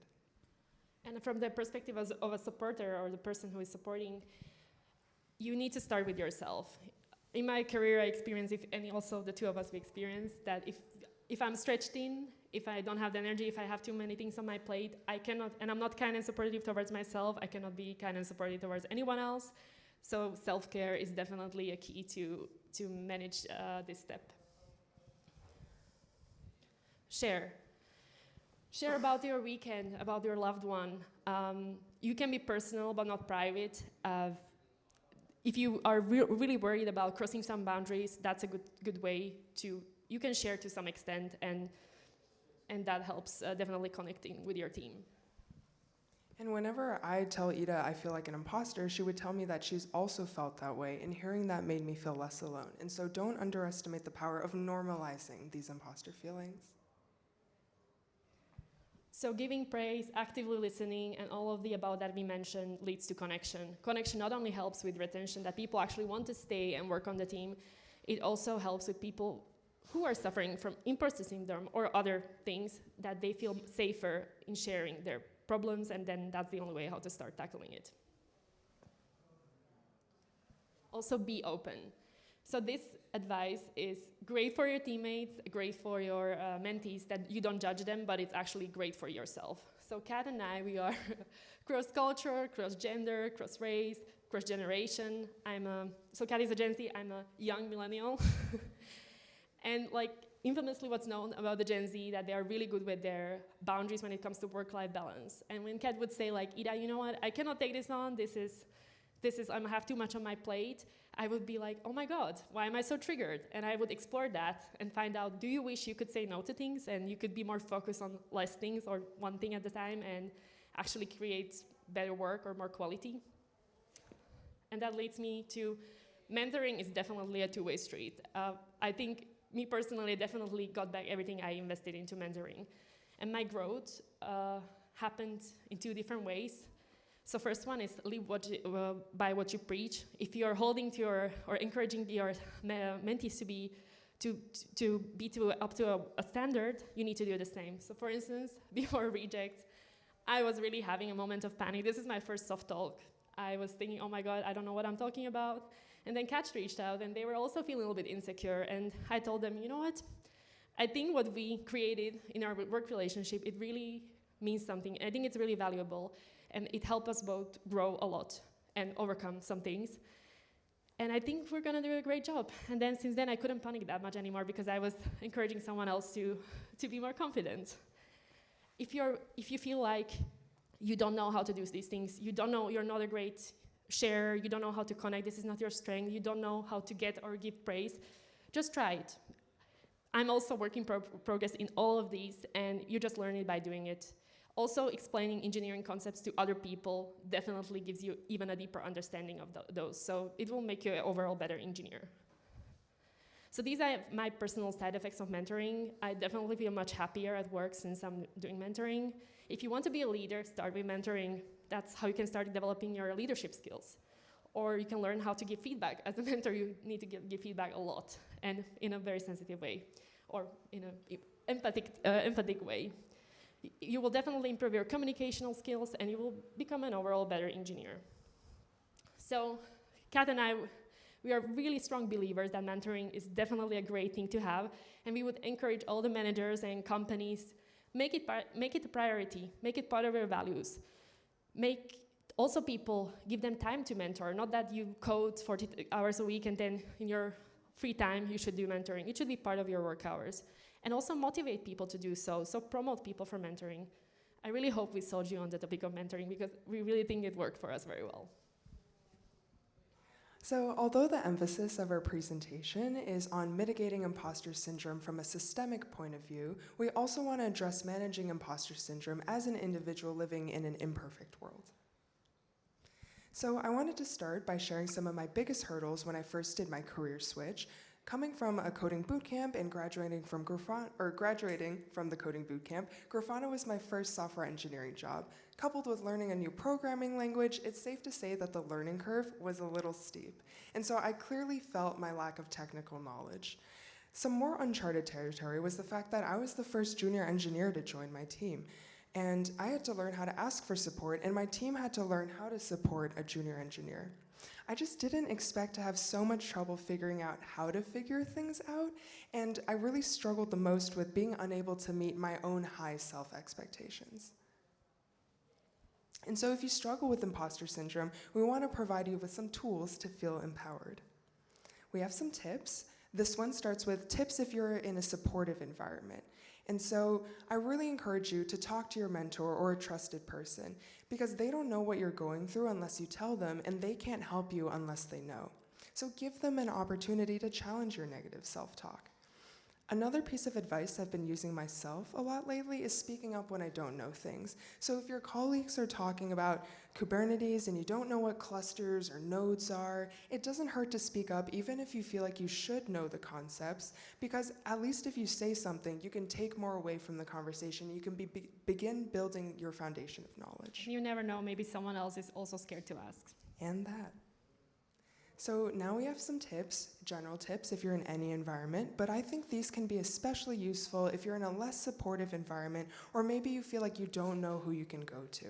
So I'm a huge proponent of kudos sheets. They're a document where you record your accomplishments, not just your responsibilities. And so you can write down what you learned, what challenges you overcame, and if you don't know where to start, you can ask your teammate to brainstorm with you, because sometimes they see something in you that you didn't. Mindfulness, we believe, is a skill you can strengthen. And so if you catch yourself making blanket statements like, oh, I'm so slow, I'm not good at learning new things, the first step is to catch yourself that you made that statement, and then that gives you a pause and a distance between the statement to decide, do I want to entertain these thoughts? Building community is really important as well. And if you feel alone right now because you don't know anyone who's going through the same thing, it doesn't always have to be that way. And so the way I go about building community is by being vulnerable and sharing about what I'm genuinely experiencing. Because what I found is that even if I casually mention something and it resonates with someone else, it could potentially plant the seed for a deeper relationship in the future. It's hard to be vulnerable. It's absolutely hard to be vulnerable, and sometimes it doesn't feel safe to do so. So start small, dip your toes in, feel it out, see how it goes.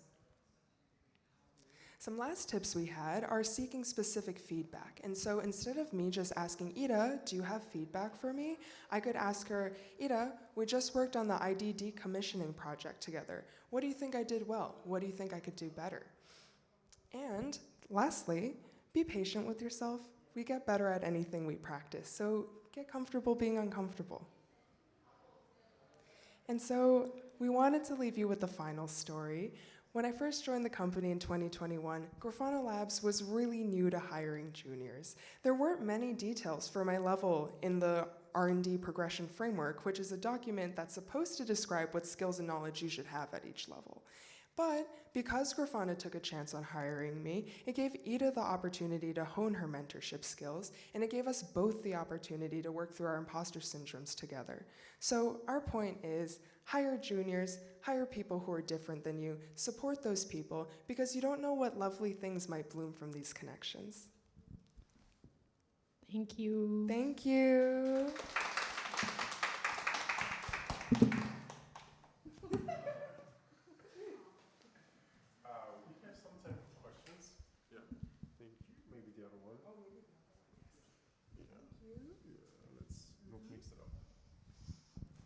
Please.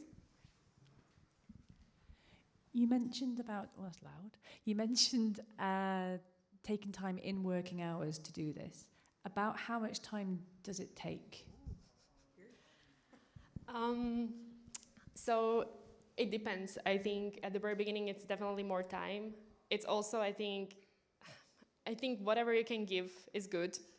But as Kat mentioned at some point, like sometimes it was pair programming, sometimes it was pointing.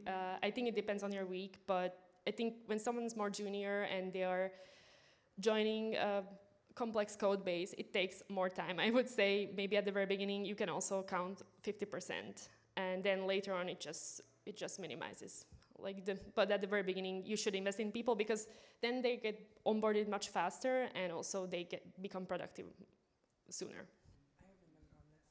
And also, like, when I first joined, Ida and I don't think we had one-on-ones every day, but then Ida asked me, she was like, how are you doing, Kat? And I was like, I would like to see you every day. And so, I mean, we were remote, so if I didn't see Ida, it was like I didn't see anyone the whole day. And so it's like you can negotiate from there. You can, like, talk with your manager and see what they think, talk with your mentee, see what they need. And so you can figure it out from there. And also, I think every person needs something else. I think that could be also, maybe we are more on a talkative side of being in the engineering sphere, so we needed more time.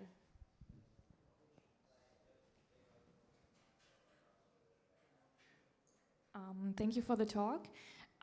In Germany, we have lots of people have this mindset like, I didn't yell, so that's praise enough. And I exaggerate, of course, but as a young person who changed the job recently, I try to praise my coworkers and the younger colleagues a lot for things that I think they did good.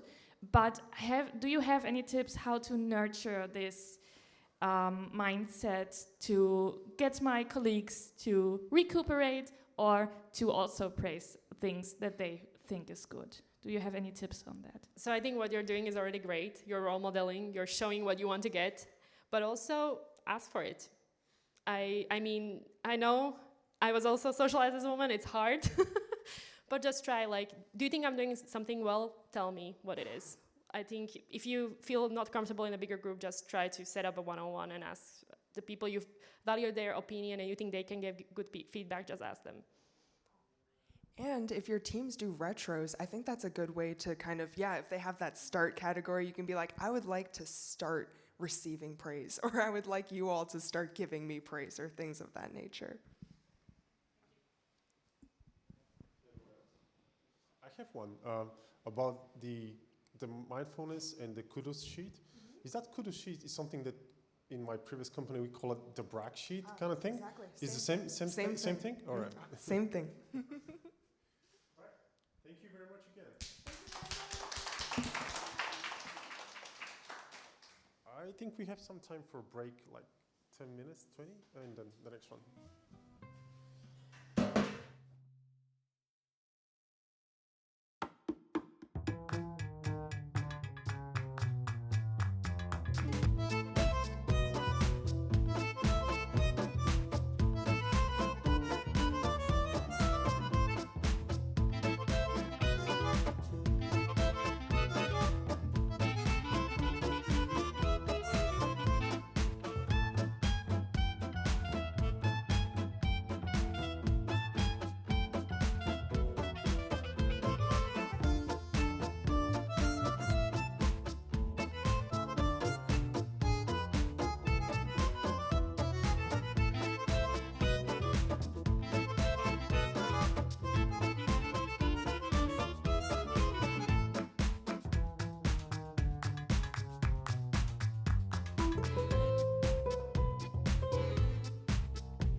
we're good to go.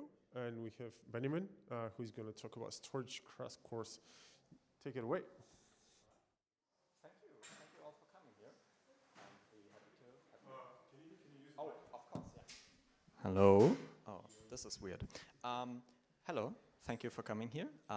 Really happy to have you. We are going to talk about Kubernetes storage today.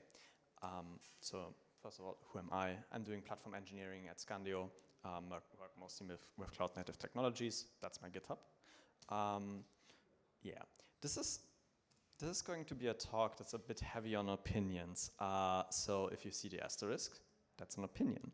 It might be technically wrong, or it might be a simplification. But we will talk about that. If you have any questions about any of this, asterisk or not, you can talk to me later. I'm going to be around for a few minutes. And yeah, let's get started. So let's first talk about the Kubernetes storage model. Kubernetes does not come with a baked-in storage solution. There's this thing called the container storage interface, which allows you to connect external storage providers to your Kubernetes cluster. And if you want to interact with Kubernetes storage, you use mostly these three resources. There are a few more, but those are the ones that are important for you as a developer. If you're a platform operator, you care about a few more, but like these are the main ones. Of those, you will mostly interact with persistent volume claims. Basically, the role here is you request some sort of storage. You specify some like rough outline, like how much storage you want and from what storage class. And then things happen, and you get that storage. If you specify a storage class, it even happens automatically. So this is called dynamic provisioning, where you create a persistent volume claim, and you specify a storage class in that persistent volume claim, and then things happen, and you get a persistent volume, which there's some laughing back there, but it's really how that works. I only have like 30 minutes, and 30 minutes is a really short time if you want to talk about storage and databases. So I'm really sorry for just like making a hard cut here. So yeah, you provision a persistent volume claim, some backend storage gets provisioned somewhere, and you can use it. There's another thing called static provisioning, which I have never seen in practice before. Another one, the same guy like shaking his head. Yeah, it's basically the same thing, but without storage class. But there is basically a dude coming around and like attaching an existing persistent volume to your persistent volume claim, which is insane. But I guess if you have like 50 network bound SSDs and you can't be asked to write, sorry for swearing, to write a CSI driver for that, that's apparently how you did it in the beginning, but no one does that anymore. There are also some attachment semantics. You basically don't only care about the first two because the other half of them is just, they exist, but not many people use them. The main ones are the top two, and the difference is you can attach a volume to one node at a time or multiple nodes at a time. And yeah, it's attachment semantics. So yeah, you use read-write once wherever you can, and read-write many if you have to. Yeah, and also let's talk about what kind of storage providers there are. Like storage providers is basically whatever implements a CSI interface in this context. There are like native cloud provider integrations. EBS is an example, Azure Disk is another one, Azure Files, you have like this kind of stuff. The cloud provider provides them for money and writes a CSI driver. You can use them in your cluster. There are like integrations for external storage clusters, like Pure Storage, for example, vSphere. There are also some more exotic ones like JuiceFS. The third one is storage operators. That's actually storage running in your cluster. That's an interesting use case if, for example, you have some read-write once volumes and you need read-write many volumes, and you have a Kubernetes cluster and you want to, like, for example, provision a rook Ceph in there. That's an idea. You can do that if you have to. And there are also some special use case CSI drivers, like local path provisioning. I think K3S ships that one, just like as a solution to have some sort of storage. And something like the secrets CSI driver, which allows you to mount secrets as volumes in your cluster from like a HashiCorp Vault or something. You don't have to spill the secrets on a control plane. I did a talk about secrets management last year, so if that stuff interests you, I have a talk on that on YouTube.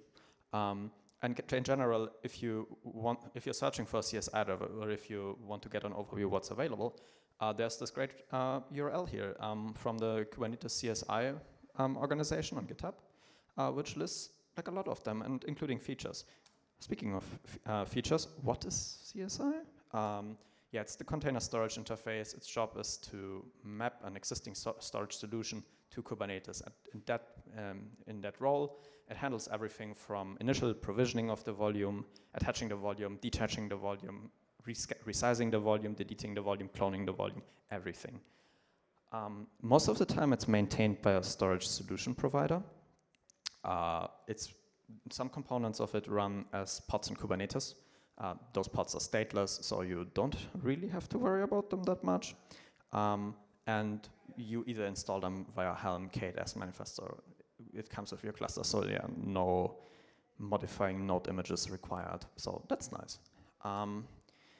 So yeah, did we get here? Like, there was a time before where all Kubernetes sighing in the back row again. There was a time where every storage provider in Kubernetes was in-tree, which basically meant if you had like a storage thingy, a storage solution, let's call them, and you want to use them in Kubernetes, you have basically two options. One, get it upstream, or two, if you want to use it, for Kubernetes, which like both options don't sound that fun. One comes with continued maintenance, the other one comes with a 6-week release window. So there was this thing called flex volumes, which was the first iteration for doing out-of-tree storage providers. I have never used them. I'm in the industry for 4 years, so yeah. Then second iteration, CSI was introduced, and that became GA. Then the in-tree storage providers were deprecated, which were like, there were some for, I think, GCP, AWS, and Azure. Those were the big ones. And long story short, yeah, CSI is the only thing today. You don't have to really care about much else. There are also some optional features, which some CSI drivers support, some don't. Like volume expansions, most of them support that, but you might have to flip a switch in the storage class. Volume cloning and snapshotting, that exists, but it's not like you can like snapshot between storage classes or anything. If you do a snapshot on Azure Disk, it stays there. And the third one is raw block devices, which basically allows you to get a PVC without a file system. If you want to like put a Ceph cluster on top of PVC, I have done that. Talk to me if you're interested. You need raw block devices, and you can get those. But it's option features. Some support it, some don't. Okay. Really quickly, how does CSI mounting work? Oh fuck, can you read that? Yeah, I mean, it should be okay. So basically, if you schedule a pod which attaches a PVC, your kubelet on the node talks to the CSI node driver node pod, which is the thing that's running on every pod via a daemon set, and tells it, yo, there is like a volume over there, please attach it to this node. And that happens, and the mount directory is shared with the pod. Oh, I forgot the asterisk there, because that's not simple as that works, but it looks like that, so it's okay. And basically that's happened on attach. Just like there's not like magic in there or like some magic like, cloud shit. No, it's a pod that talks to the API. Yeah, it's really good. So how do you select the right provider? Oh fuck, this is so bad. Yeah. Everybody gangster till the storage cluster stops clustering. If you can avoid it, use the easiest solution possible, because you don't want to be the guy that has to like rebuild a storage cluster on the weekend because they decided to like use a storage cluster instead of EFS. There are many options, like the list I showed you before. You can read through that. There are some interesting. There are a few interesting projects from this, that are CNCF supported. If you need like exotic kind of storage. If you're interested, JuiceFS is a very interesting one to look at. Again, cloud provider integration. If it's available, use it. Also, most SANs, so if you happen to have like a data center on-prem, they have CSI plugins. I know that Pure Storage has one, that NetApp has one. And if you really want to host your own cluster, use something well established that is known to work, has like an ecosystem around it, and there are like people that know how that works, and you can actually hire people to maintain that, like Rookzef is an example of that. There might be commercial options, but I don't know of them, but I know many people that know how Ceph works. So yeah, that's that. Yeah, backups. Quick question, like just shout it out. What should a backup do?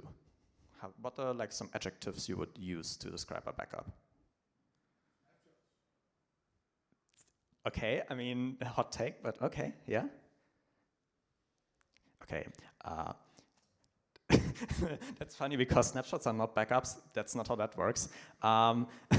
Replicas are, by the way, also not backups. If you have RAID, that's not a backup. If you have one backup, you probably can just leave it there and think, okay, yeah, but don't treat it like it's your last hope. If you don't test your backups, they just don't exist. And this is a permission thing. I didn't find how to make this sentence shorter, but I'll explain it later. So basically, if you use some adjectives, they should be immutable, they should be tested, you should be replicating them somewhere, and they should not be bound to the infrastructure, so no snapshots. Which basically leaves us with one option, object storage. And we basically just create a bucket, we shove the data there, and we have to take care a little bit about permissions. You should like separate your backup infrastructure from your regular infrastructure. If it's normal for you to just shove stuff into like a HashiCorp vault or something, and then liberally access that through a CSI driver, through a like secret management solution, yeah, maybe don't do that for the production backups. You should be more restrictive with those. And if you use like S3, there's like this nice feature where you can create keys that can only hide but not delete files. And then you can do a lifecycle rule. So you get basically like eventually deleting immutable backups, which is really nice in a disaster scenario. So for like some specific implementations, there's Velero, the classic. Like everybody knows that. No one likes it, as far as I heard. It was originally built to back up Kubernetes resources, and then they bolted on the PVC functionality when it became available, because Velero is that old. It's a bit of a pain to integrate it with stuff like databases, because you don't want to just like copy the content of a PVC used in a database. You want to dump it or livestream it. We'll talk about that. And the one thing that's interesting that my other solution that I preferred can't do is they can do CSI snapshot, rehydrate those, and dump the content of the snapshot into an object storage. It operates using a daemon set, so yeah, you have to have some chunky daemon set pods for Velero running on your cluster. So yeah, you have to calculate with that. Bigger nodes are better in this case. Reduces the overhead. And the solution I like to use is Ketchup, which is basically a Kubernetes wrapper for Restic, which does backups, and it backs them up into object storage. It has a feature which allows you to snapshot databases as part of the backup process. You don't need to have any like Velero CLI stuff running. You can set that up pretty easily using normal, like a secret and 2 resources I'm going to show you soon. It uses jobs for backups, so you have no static overhead during the runtime of your applications while not backing up. And yeah, you create like 1 backup resource per namespace, which, yeah, this is not a backup, this is a schedule, so it runs like regularly. If you have Restic, this stuff up here should look somewhat familiar, because it's how Restic works. You have some prunes that run and handle retention, and you have your credentials down there, and that's everything, and it backs up everything in the cluster. Doesn't matter, read-write once, read-write many, but you can modify that. So if you don't want to back up certain volumes, you can definitely opt out using an annotation. Also, pre-backup pods, you can dump a database. Talk to me later about this, we're running out of time. So what are alternatives to PVCs? Basically, I'm talking about S3 object storage here. If you have some workloads that don't require like partial object updates, you should consider using S3 because most of the time it's cheaper than object storage per gigabyte, but you pay for downloads most of the time, but not always. And by the way, S3 might look expensive, but there are other options. There are other S3 compatible storage providers, and there are also some non-S3 compatible object store providers. Yeah, Backblaze is an example for an S3 one, or Wasabi, and for the non-S3 ones, Bunny.net is interesting because they very much advertise themselves not having 100 milliseconds 10 to first byte latency. So yeah, and the one thing that's very interesting in like application architecture for S3 is you can create pre-signed URLs, which basically means my server has a bucket, or like has a bucket, has some high-level has some high privilege credentials for a S3 bucket and can delegate a single request which can be executed by, for example, a client. And what that allows you to do is you basically make your client, your server application only orchestrate how a client interacts with your storage, and it's not in the hot path anymore, which is from a performance perspective pretty interesting. What looks like something like this: your client you might just be running like some JavaScript in your browser here, as part of your front end. It requests an upload URL from your backend, and then you dump your data directly into your bucket. I mean, this is basically the same thing. I just changed the how I describe the arrows. It's the same thing, but for download it also works. And what you might also be doing is you might just put a CDN between there to get some more performance. Also, that works with private content as well. There are definitely CDNs that support authentication. So that's not like for only public stuff. You can use that for private data. Okay, so databases in cluster. Like, this is a valid question. Why would you do that? I mean, managed databases from like AWS, Azure, they're fine. They're okay. They're a bit expensive, and they integrate a bit shitty with Kubernetes. That's not great. If you want to do like Kubernetes CD for your application delivery, that's a bit of an issue if you want to do like on-demand test environments. Also, I mean, this is not a big problem with like ACID databases, but if you're using NoSQL databases, some vendors do some non-standard stuff there, like DynamoDB or Cosmos DB. Those are very heavily inspired by existing open source solutions, but are not 100% compatible. Also, latency might be a thing. If you have like a separate data center with some guys running a database cluster, this is mostly an on-premise thing, there might be some latency which will hurt your performance. Also, what also will hurt your performance, but in a different way, is having to communicate with a database team and writing emails to snapshot databases and like restore them. That's not fun. And with Kubernetes, with running a database in Kubernetes, you can probably move around that. So general advice, if you want to try this, please run a database cluster and use an operator.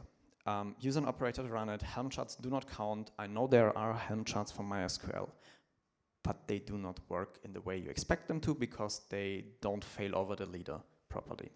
You have to wait until your leader restarts to get like write operations back into your cluster. And that might just take a minute depending on volume attachment time. And if I'm saying a minute, I mean a minute and not 10 seconds. And during that time, your application will probably not work.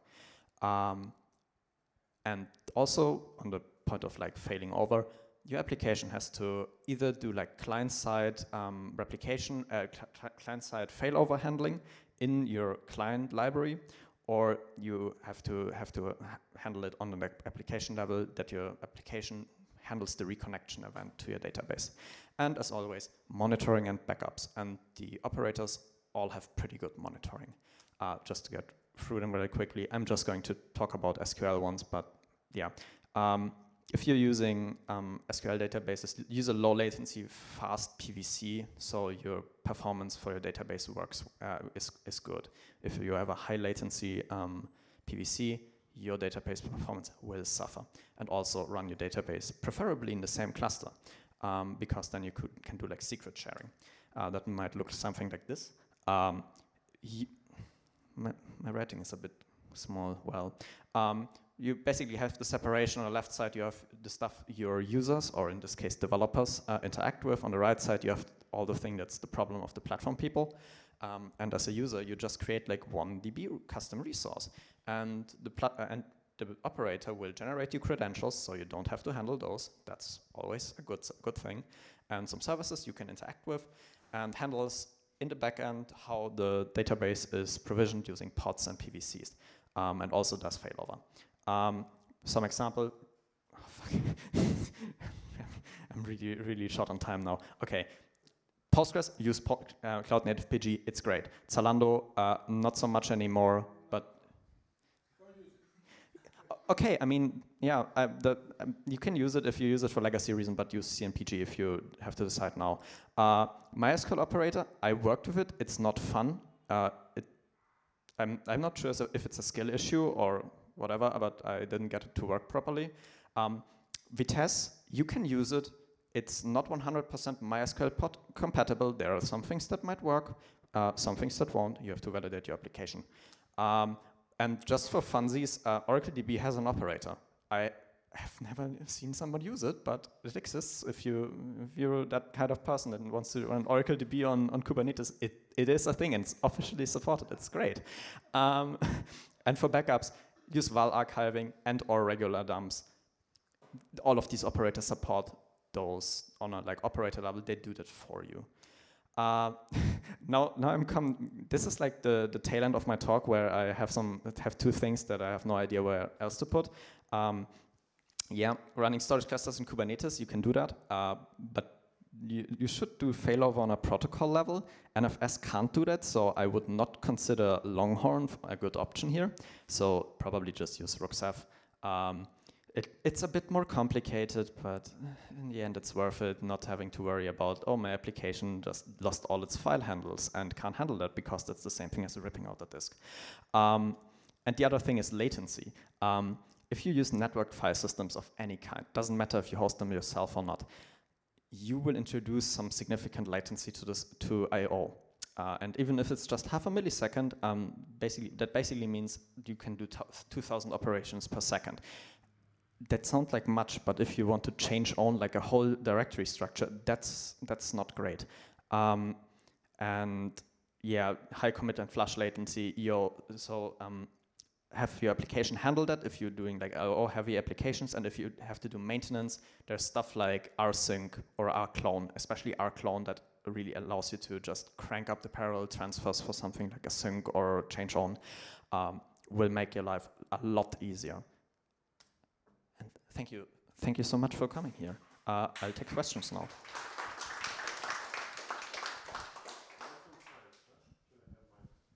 Right on time, thank you. Any questions?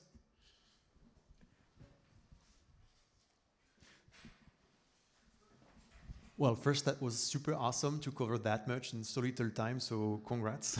Thank you so much. I had a question on, you said like snapshot bad, and at first I didn't understand, but then you explained, yeah, if it's in the same infrastructure, that's bad.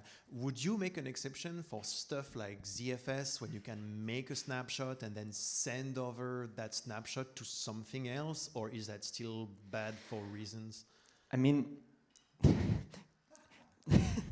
you can definitely do that. If you can transfer it out of the infrastructure it exists in, it's probably fine. I would just go with the more standard way of snapshotting to an object storage, just for cost reasons and reliability reasons. And S3 is really easy to provision, and you can pretty much be sure that it will exist in a year's time. And yeah, it just cannot fail in the way a storage cluster you host yourself does. Another question, well, except if other folks have questions too. So I was thinking, do you have opinions? For instance, if I'm using, well, let's say I'm doing replicated Postgres of MySQL, I'm in the cloud, and my cloud provider gives me the choice between something like EBS and local NVMe, something like that. And I've been wondering, what would be the scenarios where I would prefer to use the local NVMe because it's kind of faster, but if I lose my instance, it blows up, and scenarios where I would prefer, well, I'm going to use EBS because if the instance blows up, I'm safe, but at the same time, the latency is going to cap my IOPS, and if I have replication, losing the instance shouldn't be a big deal. Like, that's a very good question. Basically, one thing you haven't considered is EBS have an annualized failure rate. Right. EBS can fail. That's not like magic. It hasn't like some guarantee that it won't fail. It can also fail. And I mean, the difference between my EBS volume is failing and my NVMe drive is failing, you're going to have to reschedule anyway. So probably really doesn't matter. Also, if your cloud provider has like that option, they will explain it to you. So mostly it's a performance thing. If you do proper backups and if the cloud provider did their homework, which they probably did, you are probably fine either way. And yeah, it comes down to cost and performance.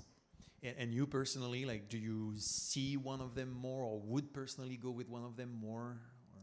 Completely depends on the Okay. workload. Yeah. Intuitively, I would Fair. just go with EBS until it doesn't work anymore. Okay. Any more questions? If you look up the first page of CNPG, they state that they came to this project because you have local disks, local NVMe drives. You can get really high IOPS. Yeah. Maybe you can add something to that. What's your experience? I honestly just have one experience, which is on Hetzner Cloud. I tried like a performance thing there. On Hetzner Cloud, I tried to use Postgres using their block storage, but that just didn't meet our performance criteria. And then we used their local disk. So yeah, they have a point there, and that's basically the same point the man in the back made. It's a performance thing. The local disk will always be faster if you basically have to commit every transaction to disk before it returns. And there's no way around it. You have to probably use local disks. But for most things, you should be okay otherwise. Anyone else? Side note, I'm the Valero community manager, and you seemed a very nice person in the beginning, not anymore. I'm so sorry. Thank you very much, once again. It's hard to use. Yeah.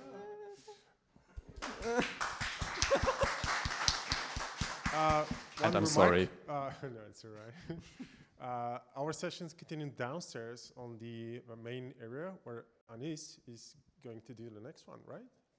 Yeah? Oh, yeah, okay, so you have to rush. Right.